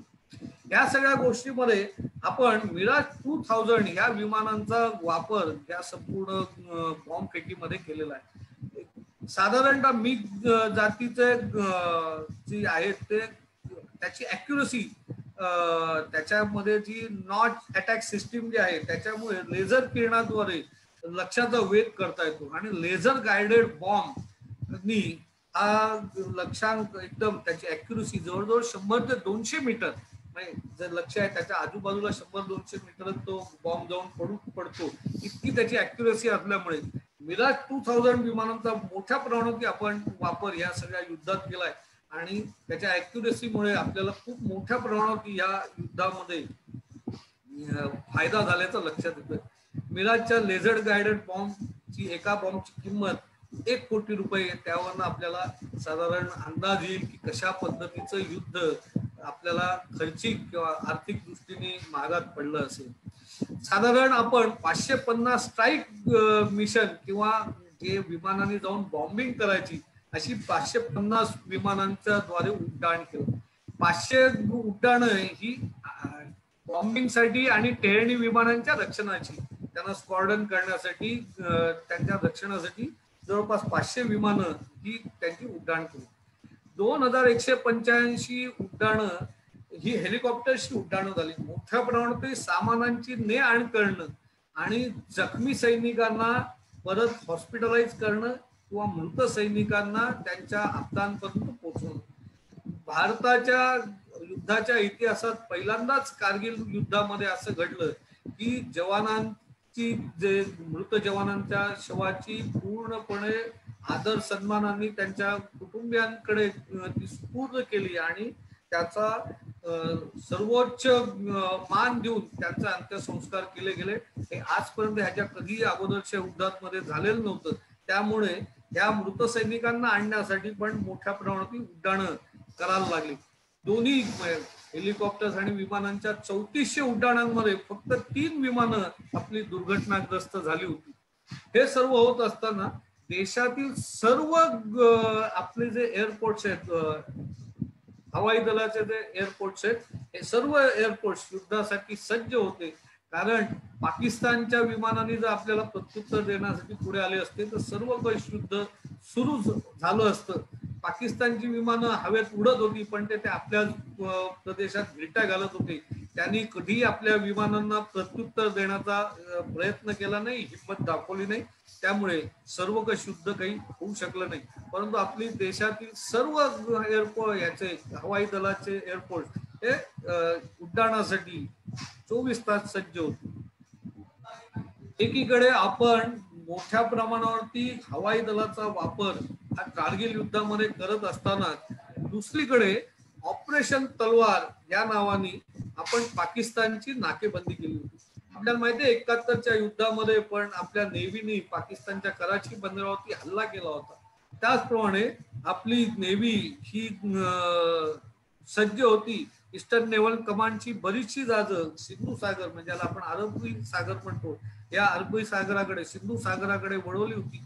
मोठा सराव करून शक्ती प्रदर्शन आपल्या नेव्हीने या सिंधू सागरामध्ये केलं होतं आणि पाकिस्तानची नाकाबंदी केल्यामुळे पाकिस्तानकडे फक्त 6 दिवसांचा तेल साठा शिल्लक होता. आपल्याला नेव्हीला या संपूर्ण युद्धामध्ये काही फार महत्वाची भूमिका जरी बजावायला लागली नसली तरी एक नाकाबंदी करून एक मोठा युद्ध सराव करून पाकिस्तानच्या मनामध्ये राज्यकर्त्यांमध्ये दहशत निर्माण करण्याचं काम मात्र आपल्या नेव्हीने केलेलं होतं. संपूर्ण युद्ध करत असताना हे युद्ध करणाऱ्या प्रत्यक्ष जे जवान लढत असतात त्यांच्या मागे काम करणारी यंत्रणा ही पण तितकीच महत्वाची असते. कारण युद्धाला सैन्याला जे पूरक गोष्टी असतात ते उभं करून देणं हे महत्वाचं काम आहे आणि त्याच्यासाठी हजारो इंजिनियर्स आपल्या सर्व युद्धाला मदत करण्यासाठी झटत होते. कोर ऑफ इंजिनियर्स सुरुंग जे पाकिस्तानी सैन्याने जे सुरुंग पेरलेले होते की स्वाभाविकच कोणी पण सैन्याप्रती हल्ला करून येईल याचा अंदाज असल्यामुळे त्यांना रोखण्यासाठी सुरुंग पेरले होते. ते सुरुंग निष्प्रभ करणं, पायदळे त्यांच्यासाठी पायवाटा तयार करणं, बंकर तयार करणं, एखादा ज्या प्रदेशामध्ये आपण पोहोचलोय तिथे दबा धरून ठेवण्यासाठी तिथे बंकर्स तयार करायचे, हाय ॲल्टिट्यूड शेल्टर जे आपलं सैन्याचे तळ होते त्या डोंगराच्या पायथ्याशी किंवा आजूबाजूला त्या ठिकाणी आपल्या सैन्याच्या राहण्यासाठी हाय ॲल्टिट्यूड शेल्टर तयार करणं, रसद पुरवण्यासाठी खेचरं घोड्यांचा वापर मोठ्या प्रमाणावर होतो त्यांच्यासाठी रस्ते तयार करायचं, पाण्याचा पुरवठा ठेवायचा, डोंगराच्या पायथ्याशी बराकी बांधायच्या. अशा प्रकारच्या 5-6 इंजिनियर्सची रेजिमेंट ही खूप मोठ्या प्रमाणात काम करत होती आणि ही रेजिमेंट जितकी चांगल्या पद्धतीनं काम करते त्याचा उपयोग हा आपल्याला युद्धामध्ये आपल्या सैन्याला होताना आपल्याला दिसतो. त्यामुळे कोर ऑफ इंजिनियर्सचं पण खूप महत्वाचं कार्य या सगळ्या गोष्टीत आपल्याला लक्षात येतं. हेच करत असताना सिग्नल्सचं कार्य पण खूप महत्वाचं असतं. कारण लष्कराच्या आघाडीच्या मोर्चापासून पार पिछाडीच्या मुख्यापर्यंत संदेश यंत्रणा उभी करून ती कार्यशील ठेवणं हे संदेश यंत्रणाचं काम असतं. ज्यावेळेस सड्यांचं काम असतं त्यावेळेस अस्थायी रूपाने संदेश यंत्रणा काम करते आणि ती मोर्चा जिंकला की तिथे स्थायी स्वरूपी टिकाऊ यंत्रणा उभी करण्याची आवश्यकता असते. संपूर्ण युद्ध हे रेडिओ सेटवरनं नियंत्रित केलेलं. आपल्याला सगळ्यांना माहिती आहे तिथे काही मोबाईल फोनचा किंवा याचा वापर होत नसतो. त्यामुळे ही संदेश यंत्रणा आहे, सिग्नल यंत्रणा ही संपूर्ण युद्धाचा एक मज्जा संस्था आपण ज्याला म्हणू शकतो. त्यामुळे सिग्नल्सची काम करणारे आपले टेक्निशियन्स आणि इंजिनियर एक खूप मोठी सिग्नल यंत्रणा ही आपण तिथे तयार करत होतो. त्यांचे कामाचे वाटा युद्ध जिंकण्यामध्ये हे खूप महत्वाचं आहे आपल्याला लक्षात येतं. हे सर्व होत असताना तोफखान्याचं पण विशेष महत्व आपल्याला लक्षात येतं. तोफखान्यामध्ये ॲटली विन्स बॅटल्स असं म्हणतात की तोफखाना हे युद्ध जिंकत असतो आणि त्यामुळे शत्रू जेव्हा आपल्यावरती तोफ गोळे टाकत असतो त्यावेळेस कुठल्या भागातनं तोफगोळा आलाय याला लोकेटिंग करणारे इक्विपमेंट सैन्याकडे असतात. गन इक्विपमेंट लोकेटिंग इक्विपमेंट म्हणतात. शत्रूने कुठून तोफगोळा मारला ते लोकेट करायचं आणि तिथे आपला तोफगोळा टाकायचा. अशा प्रकारची यंत्रणा आपल्याकडे होती. पाकिस्तानची क्षमता ही आपल्यापेक्षा खूप चांगली या सगळ्या भागात होती आणि घड कडे कपारीचा आसरा घेऊन त्यांचा आपला मोठ्या प्रमाणावरती मारा सुरू होता आणि दुर्दैवाने आपले जे जवान मृत्युमुखी पडले त्याच्यात मोठी हानी ही पाकिस्तानच्या तोफगोळ्यांच्या हल्ल्यामुळे झालेली आपल्याला लक्षात येते. हे सर्व करत असताना आपण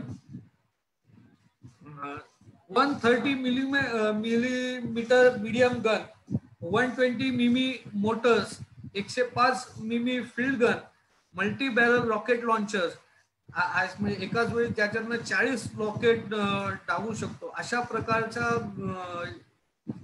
तोफांचा आपण तिथे वापर केला. आपल्याला सगळ्यांना माहिती आहे की बोफोर्स तोफा शूट अँड रन असं शूट अँड स्कूट अशा पद्धतीचा त्या बोफोर्स तोफेचा फायदा आहे. मी जसं तुम्हाला म्हटलं की आपल्याकडे जसं गन लोकेटिंग सिस्टीम आहे तशीच पाकिस्तानकडे पण गन लोकेटिंग सिस्टीम असल्यामुळे बोफोर्स तोफेचं हे वैशिष्ट्य होतं की मारायचं आणि त्याचं लोकेशन बदलायचं. त्यामुळे मारा आणि लोकेशन बदला, स्फोट करा, अशा पद्धतीचा बोफोर्स तोफेचा फायदा आपल्या सैन्याला मोठ्या प्रमाणात या युद्धामध्ये झाल्याचं आपल्याला लक्षात येईल. मास्को घाटीतील 0.4875 मध्ये तर इतक्या मोठ्या प्रमाणावरती आपण तिथे त्या तोफेचा वापर केलेला आहे आणि त्यामुळे त्याला गन हिल असं तिथे नाव पडलं. साधारण 10,000 तोफगोळे त्या गन हिल वरती टाकले गेले असतील, अशा प्रकारची परिस्थिती आपल्याला त्या मास्को घाटातील 4875च्या युद्धात बघायला मिळते. आता आपण थोडं जे प्रत्यक्ष हे जरी आपण ज्या विविध सैन्याच्या अंगाने कशा प्रकारची कामगिरी बजावली आणि युद्धात त्यांची काय कामगिरी होती याचा विचार केला होती, आता आपण प्रत्यक्ष कशा पद्धतीचं युद्ध हे खेळलं गेलं हे आपण बघूया.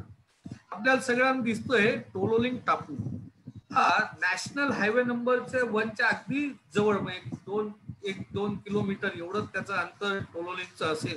आणि जे आता ऑपरेशन म्हणजे कारगिलचं जे वॉर मेमोरियल आहे ते टोलोलिंगच्या पायथ्याशीच आहे.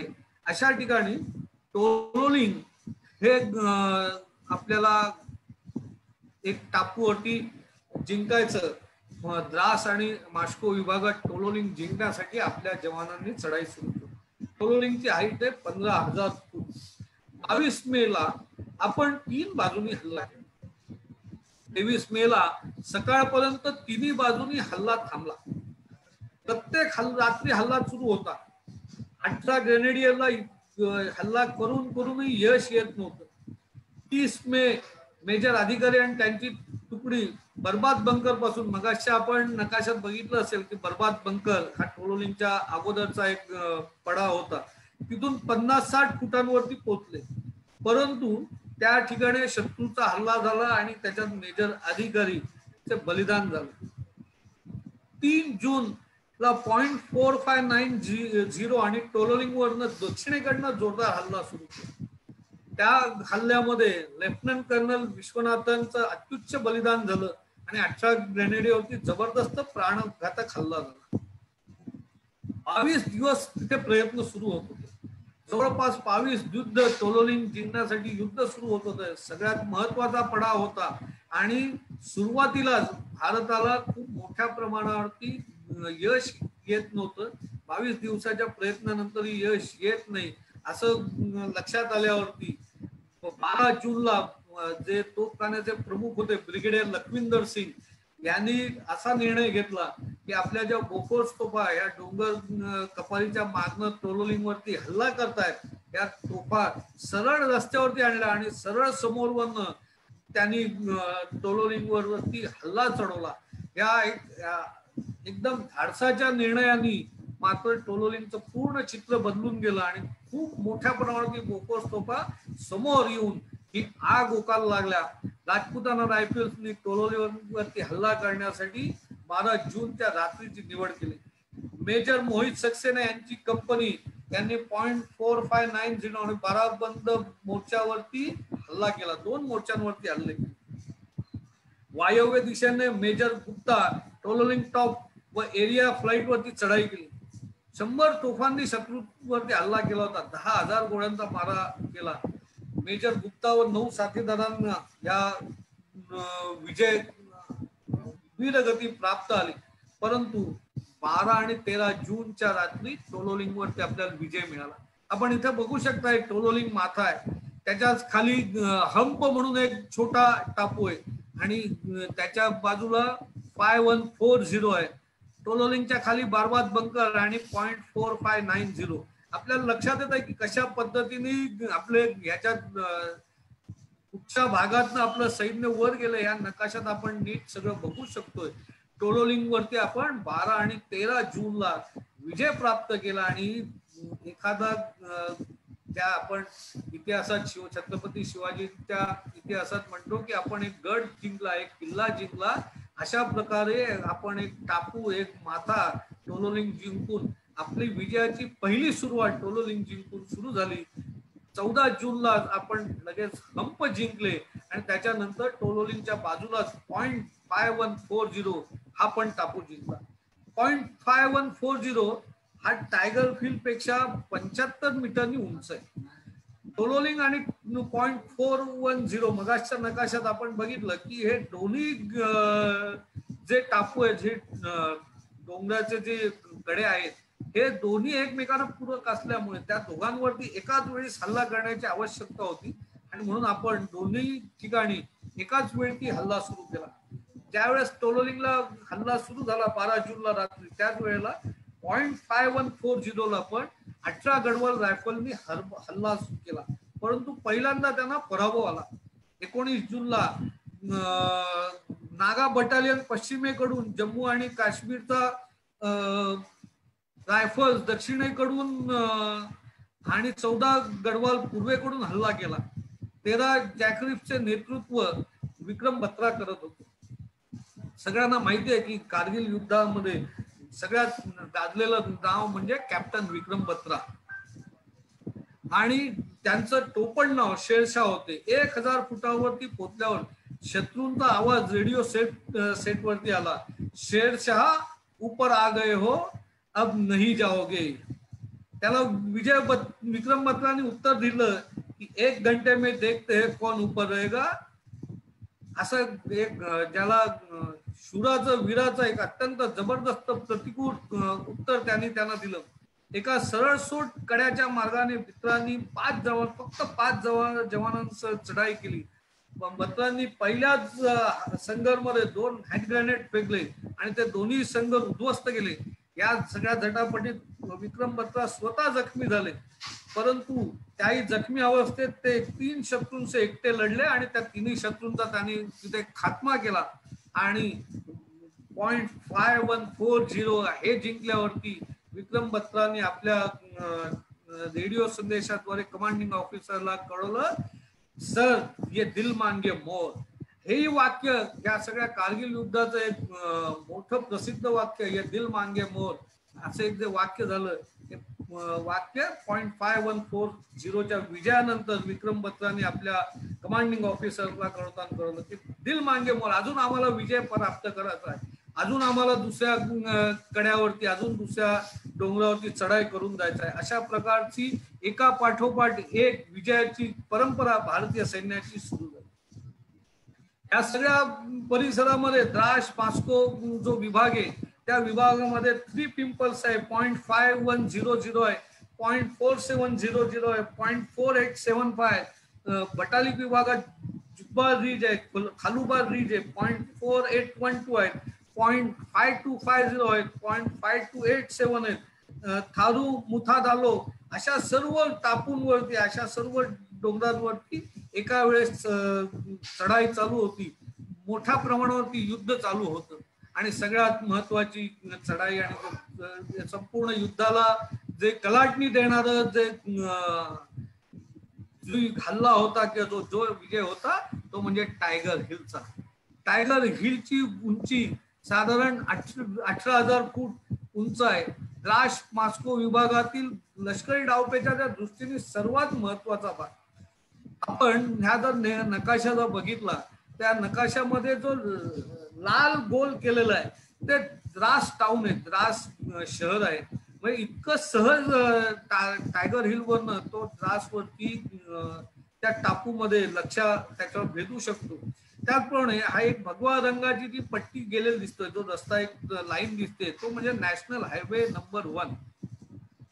अशा प्रकारचं टायगर हिलचं लोकेशन आहे की या टायगर हिल मुळे सहज ते द्रास शहराला आणि नॅशनल हायवे 1 ला लक्ष करू शकत होतं आणि नॅशनल हायवे 1चं पूर्णपणे रहदारी हे बंद करू शकण्याची क्षमता ही टायगर हिलची होती. त्याच्याच बाजूला 0.4875 हे पण आपण एक किल्ला हा बघतो. आता हे आपण ह्या इथे टायगर हिलचं जे लोकेशन आहे ते बघतोय. 5 जुलैला 8 ला सिख रेजिमेंटनी हेल्मेट वरती विजय केला. आपल्याला लक्षात येत आहे की टायगर हिल वरच्या बाजूला आहे, त्याच्या बाजूला कॉलर आहे, इंडिया गेट आहे आणि हेल्मेट आहे. डावीकडे आपण जर बघितलं तर हे हेल्मेट वरती सिख रेजिमेंटचा विजय मिळाला. परंतु हे करत असताना एक विचित्र परिस्थिती निर्माण झाली. की हेल्मेटला शीख रेजिमेंट होती, परंतु इंडिया गेट आणि कॉलरवरती मात्र पाकिस्तानचा कब्जा होता. आणि इकडे रॉकी नॉब आणि रायना हॉर्न हेल्मेटच्या डावीकडे या ठिकाणी पण पाकिस्तानी सैन्य होतं. म्हणजे मध्ये भारतीय सैन्य आणि त्याच्या दोन्ही बाजूनी पाकिस्तानी सैन्य, अशी एक विचित्र परिस्थिती तिथे निर्माण झाली. परंतु 7-8 जुलैच्या रात्री उत्तरेच्या कड्यावरनं पण 18 ग्रेनेडियर्सनी मध्यरात्री स्वारी केली. दोरी आणि चिन्नीचा वापर करून कॅप्टन सचिन निंबाळकर कडा चढून शत्रूजवळ पोहोचले. आपल्याला सगळं ऐकताना खूप सोपं वाटत असेल, परंतु विचार करा 16-17 हजार फुटाच्या उंचीवरती रात्रीच्या मायनस टेम्परेचर मध्ये चिन्नी आणि हातोडीचा वापर करून, दोरीचा वापर करून कडा चढून जाणं किती कठीण असेल.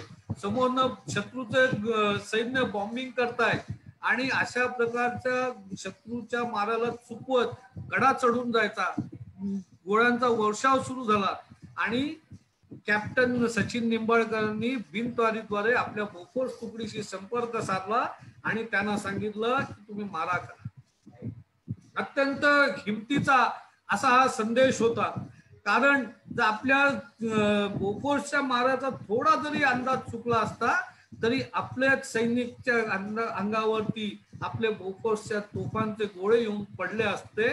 त्यामुळे आपला जीव धोक्यात घालून सुद्धा सचिन निंबाळकरांनी एक निर्णय दिला आणि एक आज्ञा केली की तुम्ही बोफोर्सचा मारा सुरू करा. आणि बोफोर्सचा मारा अत्यंत अचूक आणि भेदक होता आणि त्या माराची सुरुवात झाली आणि कॉलर आणि टॉप वरती आपण विजय प्राप्त केला.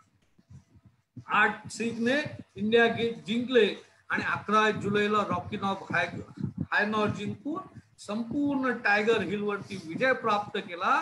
आणि ज्यावेळेस टायगर हिल वरती विजय प्राप्त झाला, खऱ्या अर्थाने कारगिल मध्ये आपण पूर्णपणे विजय मिळवल्याचं जाहीर झालं होतं. कारण शत्रूचं कंबरड मोडलं होतं. खूप मोठा विजय हा टायगर हिलचा आपण प्राप्त केलेला आपल्याला लक्षात येतो. हे सर्व युद्ध सुरू असताना आपल्या पंतप्रधानांनी मुत्सद्देगिरीची खूप शिकस्त केल्याची आपल्याला लक्षात येते. आपल्याला सगळ्यांना माहिती आहे की युद्ध सुरू झाल्यावरती मे 1999ला नवाज शरीफ आणि मुशर्रफ यांचा चीनचा दौरा झाला आणि चीननी शांतपणे प्रतिसाद दिला. त्या पाकिस्तानला जी अपेक्षा होती चीन आपल्याला पाठिंबा देईल, असं काही घडू शकलं नाही. आणि चीननी पाकिस्तानला सांगितलं की दोन्ही देशांनी ताबा रेषेला मान द्यावा आणि आपापलं सैन्य मागे घेऊन ताबा रेषेला मान द्यावा. थोडक्यात पाकिस्तानला त्यांनी सांगितलं की तुम्ही तुमचं सैन्य मागे जा. पाकिस्तानला एक खूप मोठ्या प्रमाणावरती अपेक्षाभंग चीनकडनं झाला. रशियाचा तर पूर्णपणे उघड पाठिंबा भारताला होता. G8 राष्ट्र समूह जे आहेत त्यांनी पण घुसखोरी पूर्णपणे मागे घेण्याची स्पष्ट सूचना पाकिस्तानला केली. अमेरिकेचे राष्ट्राध्यक्ष बिल क्लिंटन यांना भारताचा विजय होत होता. एक एक टापू, एक एक गड भारत जिंकत होता आणि पाकिस्तानी सैन्याची पिछेहाट होती. भारताच्या वायुदलाच्या तोफांपुढे, बोफोर्सच्या तोफांच्या माऱ्यापुढे त्यांचं कंबरड मोडलं होतं आणि त्यामुळे 3 जुलैला नवाज शरीफ यांनी बिल क्लिंटनला फोन केला.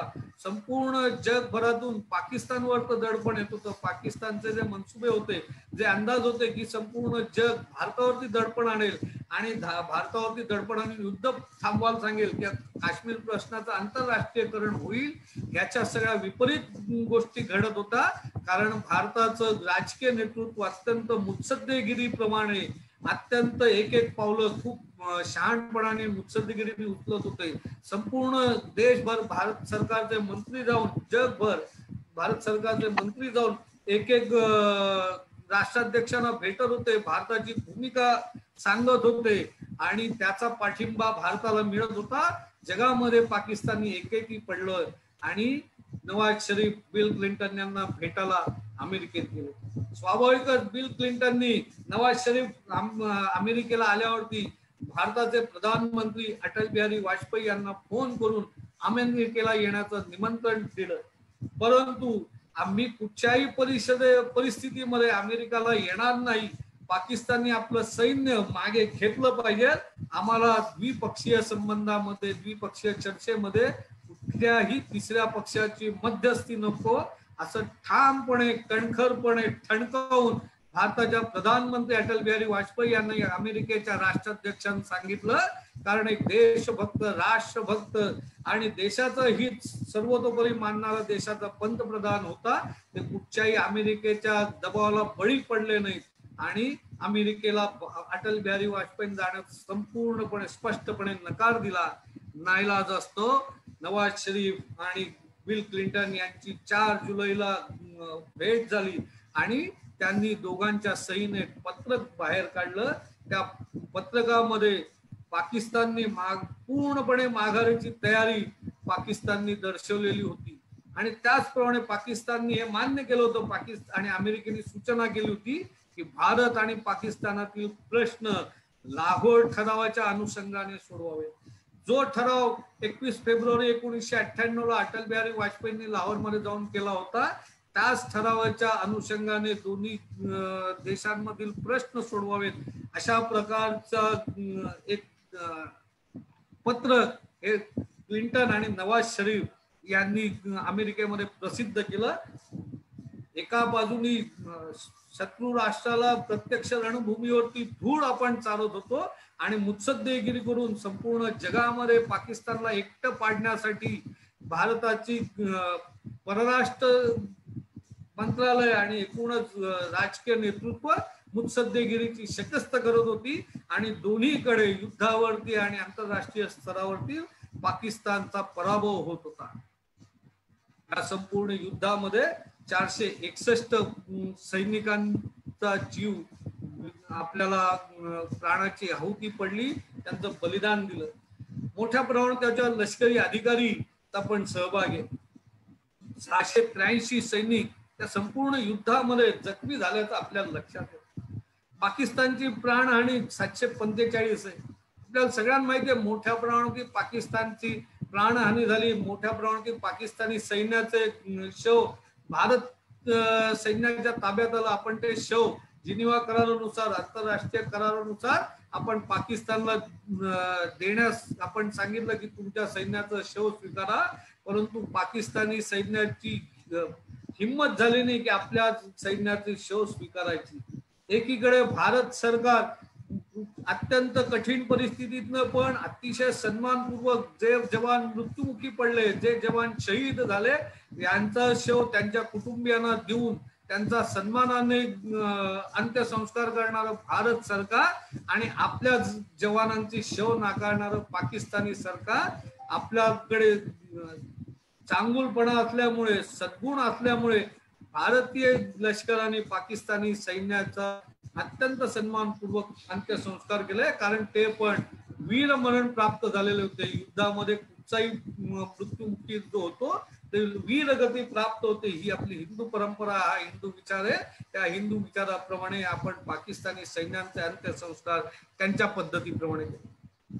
या सर्व युद्धामध्ये भारतीय सैन्य दलाची खासियत आपल्याला लक्षात येते. या प्रकारात आपल्याला असं लक्षात येतं की कार्यसंस्थेवरती आपल्या सैन्य दलाची गाढ श्रद्धा आहे. मी ज्या रेजिमेंटचा आहे त्या रेजिमेंटसाठी मी काय झालं वाटेल ते झालं तरी तन मन धन पूर्वक माझ्या रेजिमेंटसाठी सर्वस्वाचं बलिदान करण्याची माझी मानसिकता आहे, माझी गाढ श्रद्धा आहे. सैनिक नेतृत्व, भारताचं सैनिकी नेतृत्व जागतिक दर्जाचं नेतृत्व आहे. त्यांची क्षमता आणि त्याची परिणामकारकता सैनिकी नेतृत्वाची अफाट आणि आघाड सैनिकी आहे असं आपल्याला लक्षात येतं.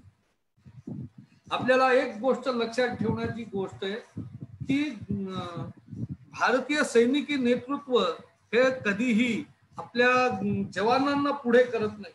आपल्याला सगळ्यांना माहिती आहे की प्रत्येक वेळेला ह्या सर्व युद्धामध्ये जे सैन्य अधिकारी होतं, जे सैन्याचं नेतृत्व होतं, हे स्वतःहून पुढे जाऊन युद्ध करणारे नेतृत्व आपल्याला आपण या संपूर्ण युद्धात बघितलेलं आहे. आणि स्वाभाविकच ज्यावेळेस सैन्यात जो लीडर जाऊन पुढे जाऊन युद्ध करतो आणि शत्रूवरती हल्ला करतो त्यावेळेस सर्व त्याच्या साथीदारांचा मनोबल उंचावतं, त्यांचा आत्मविश्वास वाढतो आणि त्याचा परिणाम शत्रूवरती घात करण्यासाठी होतो. भारतीय सैन्याचं मनोबल हे अत्युच्च आहे. कुठल्याही जागतिक सैन्याबरोबर युद्ध करण्याची क्षमता आणि मनोबल भारतीय सैन्याचं आहे आणि युद्ध जिंकण्यासाठी सर्वोच्च बलिदान, आपल्या प्राणाचं बलिदान करण्याची मानसिकता आपल्या सैन्याची आपल्याला लक्षात येते.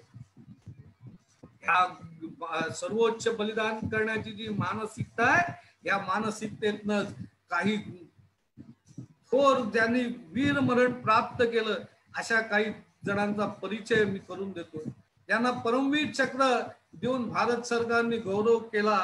असे योगेंद्र सिंग यादव टायगर हिलच्या चढाईत 3-4 जुलैला 1999 ला योगेंद्र यादव कड्यावरती चढताना गोळीबार झाला शत्रूचा. खांद्यात आणि जांघेत 14 गोळ्या लागल्या होत्या. असं असतानाही न डगमगता ते कडा 60 फूट वर चढून गेले. सरपटत जाऊन मध्ये ग्रेनेड फेकला. 4 पाकिस्तानी सैनिक मारले. समोरासमोर लढाई करून आणखीन 3 शत्रू मारले आणि अशा योगेंद्र सिंगला भारत सरकारने परमवीर चक्र देऊन गौरव केला. त्यावेळेस युद्ध झालं. 80 सालचा जन्म आहे. ज्यावेळेस कारगिलचं वॉर झालं त्यावेळेस त्यांचं वय होतं फक्त 19 वर्ष. या कोवळ्या तरुणांनी अभूतपूर्व शूर पराक्रम दाखवून कारगिलमध्ये टायगर हिलच्या विजयामध्ये आणि पर्यायाने सगळ्यात मोठा विजय संपादन करण्यात भारताच्या लष्कराला जिंकून दिलं. असे असे योगेंद्र सिंग यादव. कॅप्टन नेके झुकाओ कुंगसेसू 15 जुलै 1974 चा जन्म. 28 जून 1999 ला मृत्यू आला. 25 वर्षाचा नागा अधिकारी. पोटात गोळी लागली होती, रक्ताने माखला होता, तरी शत्रूच्या खंदकाजवळ गेला. वाटचाल थांबली नाही. सरळ सोट कड्यावरती बर्फामुळे पाय घसरायला लागले. विचार करा, मायनस टेम्परेचर होतं. 16,000 फुटावर उंचीवरती होता. श्वास घ्यायला किती त्रास होत असेल. -10चं तापमान. कड्यावरती दोरखंड बांधला आणि रॉकेट लॉन्चर घेऊन पाकिस्तानी बंकर नष्ट केले. पाय घसरायला लागले म्हणून बूट काढले आणि अशाच अनवाणी पायाने जाऊन 7 पाकिस्तानी बंकर नष्ट केले. जखमी अवस्थेत 2 पोलिसांना त्यांच्या छातीमध्ये भाला घुसवून मारले. म्हणजे समोरासमोर कॉम्बॅट लढाई ज्याला म्हणतात, अशा प्रकारची कॉम्बॅट लढाई केली. भाला घुसवून 2 पाकिस्तानी यमसदनास पाठवले आणि धारातीर्थी पडले. वीर मरण आलं, शहीद झाले. त्यांना पण भारत सरकारने परमवीर चक्र देऊन गौरव केलेला आहे. रायफलमॅन संजीव कुमार, जन्म 3 मार्च 1976 चा, वय अवघं 24 वर्ष, .4875. कडा चढून शत्रूच्या बंकरच्या फक्त 150 मीटर जवळ पोहोचले. गोळीबारामुळे जी चढाई करून जाणारी जी तुकडी होती त्यांची पुढे जाण्याचा मार्ग खुंटला होता, कारण ते पुढे जाऊ शकत नव्हते. अशा वेळेला एकटे बंकरकडे धाव घेतली. छातीत आणि हातात गोळ्या लागल्या होत्या तरी त्यांनी थांबले नाहीत. त्यांनी पहिला बंकर नष्ट केला. शत्रूची मशीन गनच घेतली. शत्रूचीच मशीन गन घेऊन दुसऱ्या बंकरवरती हल्ला करून 3 शत्रूंना ठार मारले. त्यांना पण भारत सरकारने परमवीर चक्र देऊन त्यांचा गौरव केला. कॅप्टन विक्रम बत्रा, आपल्याला सगळ्यांना माहिती आहे की अत्यंत प्रसिद्ध नाव या संपूर्ण युद्धामध्ये झाले असतील. कारगिल हिरोज ज्यांना म्हणतात असे विक्रम बत्रा. त्यांचे वडील पण सैन्यात अधिकारी होते. 9 सप्टेंबर 1974 आणि 7 जुलै 1999 ला वयाच्या 25व्या वर्षी मृत्यू आला. 20 जूनला .514च्या लढाईत अतुलनीय पराक्रम झाला होता. मगाशी सांगितलं होतं जेव्हा .410 विक्रम बत्रा जिंकायला गेले होते तेव्हा त्यांनी काही बंकर नष्ट केले होते. समोरासमोर युद्ध करून 3 पाकिस्तानी सैन्यांना यमसदनी पाठवलं होतं. त्यावेळेस जखमी झाले होते. त्यामुळे त्या विजयाच्या नंतर ते खाली येऊन विश्रांती घेत होते आणि अशा वेळेस अंगात ताप असताना नंतर अंगात ताप होता, जखमी होते, परंतु आपली जी तुकडी आहे, आपलं जो मित्र आहेत ते 0.4875 जिंकण्यासाठी जात आहेत आणि 4875 जिंकायला त्रास होतोय असं लक्षात आल्यावरती अंगात ताप असताना जखमी अवस्थेत सुद्धा विक्रम बत्रा 6 आणि 7 जुलैच्या रात्री 0.4875 वरती चाल करून गेले. अंधारी रात्र, प्रचंड धुकं, प्रचंड थंडी, ऑक्सिजनची कमी अशा अवस्थेत 16,087 फुटांवरती शत्रूच्या 3 मोक्याच्या जागी असलेला मशीन गन नष्ट केला. कारण त्या 3 मशीन गन भारतीय सैन्याला त्रास देत होता. भारतीय सैन्य त्यामुळे पुढे जाऊ शकत नव्हतं. त्यामुळे त्या 3 मशीन गन नष्ट केला. सकाळचे 5:30 वाजले होते. त्यामुळे अंधार जाऊन उजाडायला लागलं होतं. तिकडे आपल्यापेक्षा खूप लवकर उजाडतं. त्यामुळे विक्रम बत्रांनी अशा वेळेस सैन्य साधारण लपतं, कारण उजेडात युद्ध करणं कठीण होतं आणि धोक्याचं होतं. परंतु त्यानंही अशाही स्थितीत एक सगर बघितला आणि त्याच्या अजून मशीन गनचा मारा होत होता. त्या मशीन गनचा मारा सुरू असताना त्या मशीन गन जवळ पोहोचले आणि मशीन गन जवळ जाऊन पोहोचून त्यांनी शत्रूवरती आश्चर्यचकित असा हल्ला केला आणि पाकिस्तानच्या 5 सैनिकांचा अत्यंत जवळच्या लढाईत खात्मा केला. एका पाक सैनिकाने त्यांच्या नाकावरती मारले, ते खाली पडले. पडल्या दुसऱ्या सैनिकाचा चाकू घेऊन उभे राहतात, तो दुसऱ्या पाक सैनिकांना पकडले, त्यालाही त्यांनी मारले. विक्रमच्या मदतीला एक जण होता, अशा दोघांनी मिळून 7 सैनिक मारले. त्या मशीन गन अजूनही काही मशीन गन नष्ट करणे आवश्यक होते. त्या ठिकाणी मशीन गनवर हल्ला करून 4 पाकिस्तानी सैनिक मारले. तेवढ्यात त्यांचा एक सहकारी जखमी झाला. त्याला वाचवण्याच्या प्रयत्नात विक्रम बत्रा यांच्या छातीत जवळून गोळी घुसली आणि विक्रम ठारात अत्युच्च बलिदान दिलं. मी मगाशी जे म्हटलं की जो सैन्य नेतृत्व करतो तो आपल्या साथीदाराला वाचवण्यासाठी, आपल्या साथीदाराला जखमी अवस्थेत परत आणण्यासाठी स्वतःचा जीव धोक्यात घालतो.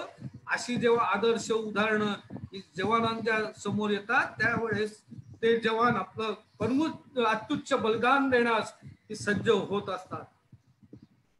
पोलोलिंगच्या बेडवरती हल्ला चढवताना बलिदान करणारे मेजर विवेक गुप्ता, 3 पिंपल्स वरती सुरुंगामुळे इजा झाली असूनही पुढे चाल करणारे, पण नंतर टेकडीवरती चढताना ग्रॅनेडच्या स्फोटाने धारातीर्थ पवन पावलेले मेजर पद्मनाभी आचार्य, मोर्चा जवळ उभा कडा चढताना कोसळलेले कॅप्टन केंगुरुस्से, शत्रूच्या अगदी समीप पोहोचल्यावर आपल्या जीवाला धोका असूनही शत्रूच्या मोर्चावर बोफोर्स तोफगोळ्यांच्या वर्षावाची मागणी करणारे सुभेदार शिव नाईक, आपला संपूर्ण सेक्शन गारद झाला असूनही आपला मोर्चा न सोडणारे हवालदार रणबीर सिंग, रातांधतेचा विकार असूनही रात्री दिसत नसतानाही लढाईसाठी दारू गोळा रात्री वाहून नेण्यात मग पुढच्याचा हात धरून चालण्याची गरज का पडेना, हातभार लावणारा पलटणीचा सुतार उत्तम सिंग, त्याला साथ देणारा आणि नंतर गोळी लागून जखमी झालेला पलटणीचा आचारी बाबूराम, या सारांच्या शूर गाथा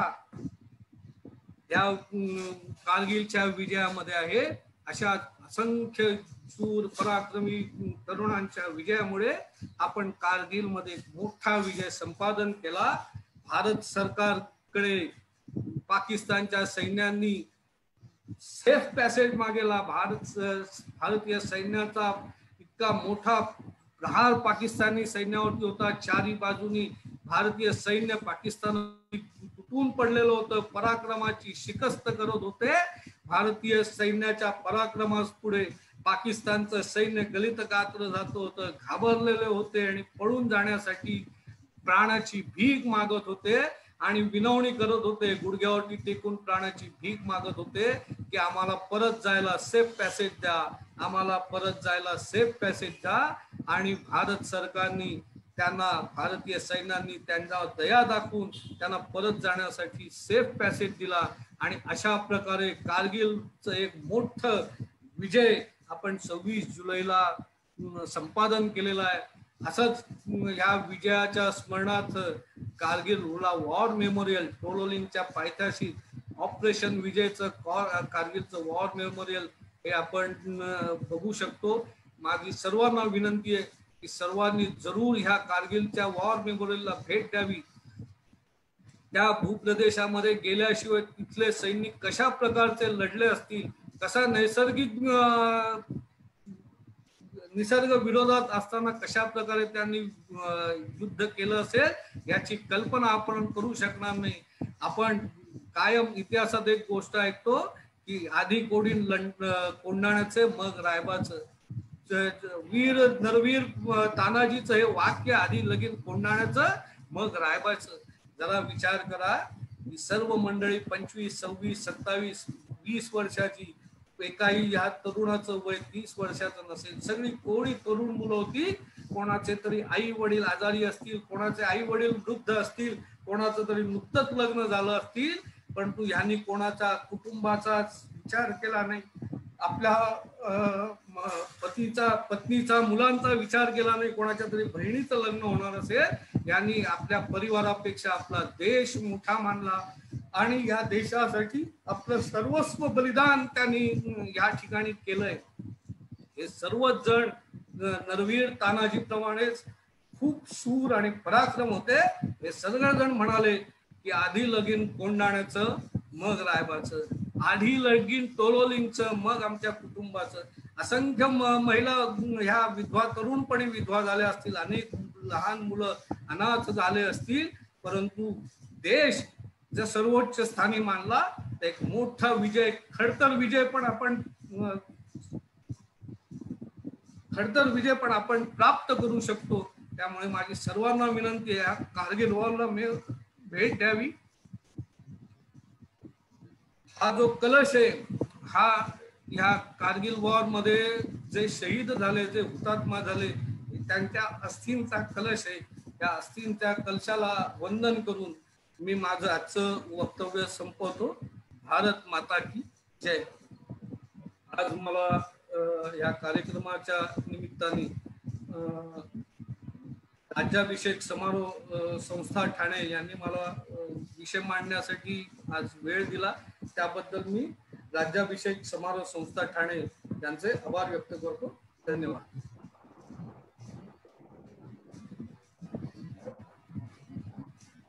वाह वाह, धन्यवाद सर. खूपच उत्तम प्रकारे तुम्ही आम्हाला कारगिल युद्धाबद्दल माहिती सांगितली. उत्तम मार्गदर्शन केल्याबद्दल राजेशजींचे संस्थेच्या वतीने खूप खूप धन्यवाद. अशाच वीरगती प्राप्त झालेल्या जवानांबद्दल आत्मीयतापूर्वक सन्मान दाखवण्यासाठी आपल्या संस्थेचे सक्रिय कार्यकर्ते कौस्तुभजी सामंत एक कविता सादर करतील.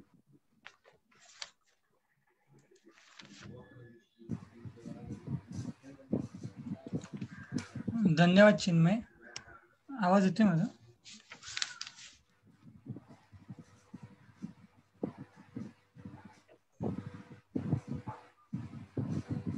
नमस्कार. भारतीय जवान हे नेहमीच सगळीकडे अग्रेसर असतात आणि या भारतीय जवानांप्रती एक भारतीय जखमी जवान आपल्या मातृभूमी पर आईला एक पत्र लिहिते. त्या पत्ररूपी कविता मी आपणास जरा वाचून दाखवित आहोत. माँ तुम्हारा लाडला रण में अभी घायल हुआ है, माँ तुम्हारा लाडला रण में अभी घायल हुआ है, पर देख उसकी शूरता खुद शत्रु भी पागल हुआ है, पर देख उसकी शूरता खुद शत्रु भी पागल हुआ है। रक्त की होली नहाकर मैं प्रलयंकर दिख रहा हूँ, रक्त की होली नहाकर मैं प्रलयंकर दिख रहा हूँ, माँ उसी शोणित से तुमको पत्र अंतिम लिख रहा हूँ, माँ उसी शोणित से तुमको पत्र अंतिम लिख रहा हूँ। माँ तुम्हारी थी शपथ में आज इंचों में कटा हूँ, माँ तुम्हारी थी शपथ में आज इंचों में कटा हूँ, एक गोली वक्ष पर कुछ देर पहले ही लगी है, एक गोली वक्ष पर कुछ देर पहले ही लगी है, माँ कसम दी थी जो तुमने आज मैंने पूर्ण कर दी है, माँ कसम दी थी तुमने जो आज मैंने पूर्ण की है। छा रहा है सामने लो आग के आगे अंधेरा, छा रहा है सामने, लो आग के आगे अंधेरा, पर उसी में दिख रहा है माँ मुझे नूतन सवेरा, पर उसी में दिख रहा है माँ मुझे नूतन सवेरा. आणि शेवटी म्हणतात, यह न सोचो माँ कि मैं चिर नींद लेने जा रहा हूँ, यह न सोचो माँ कि मैं चिर नींद लेने जा रहा हूँ, मैं तुम्हारी कोख से फिर जन्म लेने आ रहा हूँ, मैं तुम्हारी कोख से फिर जन्म लेने आ रहा हूँ. या कवितेवर बघितल्यावर असं वाटतं की मला एका कवितेची आठवण झाली. स्वातंत्र्यवीर सावरकरांनी आपल्या मातृभूमीवर जेव्हा ते अंदमानला तुरुंगात होते तेव्हा त्यांनी असंच कविता लिहिली होती की ने मजसी ने परत मातृभूमीला, सागरा प्राण तळमळला. आज या भारत मातेच्या जवानांना खरंच राज्याभिषेक समारोह संस्थेकडून सर्व वीरपुत्रांना आणि भारतीय जवानांना मानाचा मुजरा, शत शत प्रणाम. वंदे मातरम. पुढील सूत्रे मी चिन्मयकडे देत आहे.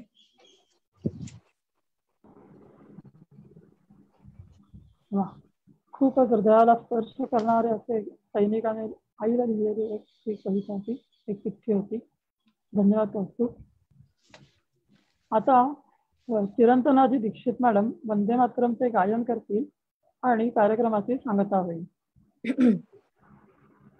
माझी विनंती आहे, वंदे मातरम आहे त्यामुळे सर्वांनी आपल्या जागेवरती उभं राहा. करू सुरू? हॅलो. हो मॅडम. आवाज येतोय माझा? हो, आवाज येतोय. वंदे मातरम, वंदे मातरम, सुजलां सुफलां मलयज शीतलां, सस्य श्यामलां मातरम्, वन्दे मातरम्. शुभ्रज्योत्स्ना पुलकितयामिनी, फुल्लकुसुमित द्रुमदल शोभिनी, सुहासिनी सुमधुर भाषिणी, सुखदां वरदां मातरम्, वन्दे मातरम्. कोटि कोटि कंठ कल कल निनाद कराले, कोटि कोटि भुजैर धृत खर करवाले, अबला के नो एतो बले, बहुबल धारिणी नमामि तारिणी, रिपुदल वारिणी मातरम्, वन्दे मातरम्, वन्दे मातरम्. भारत माता की जय.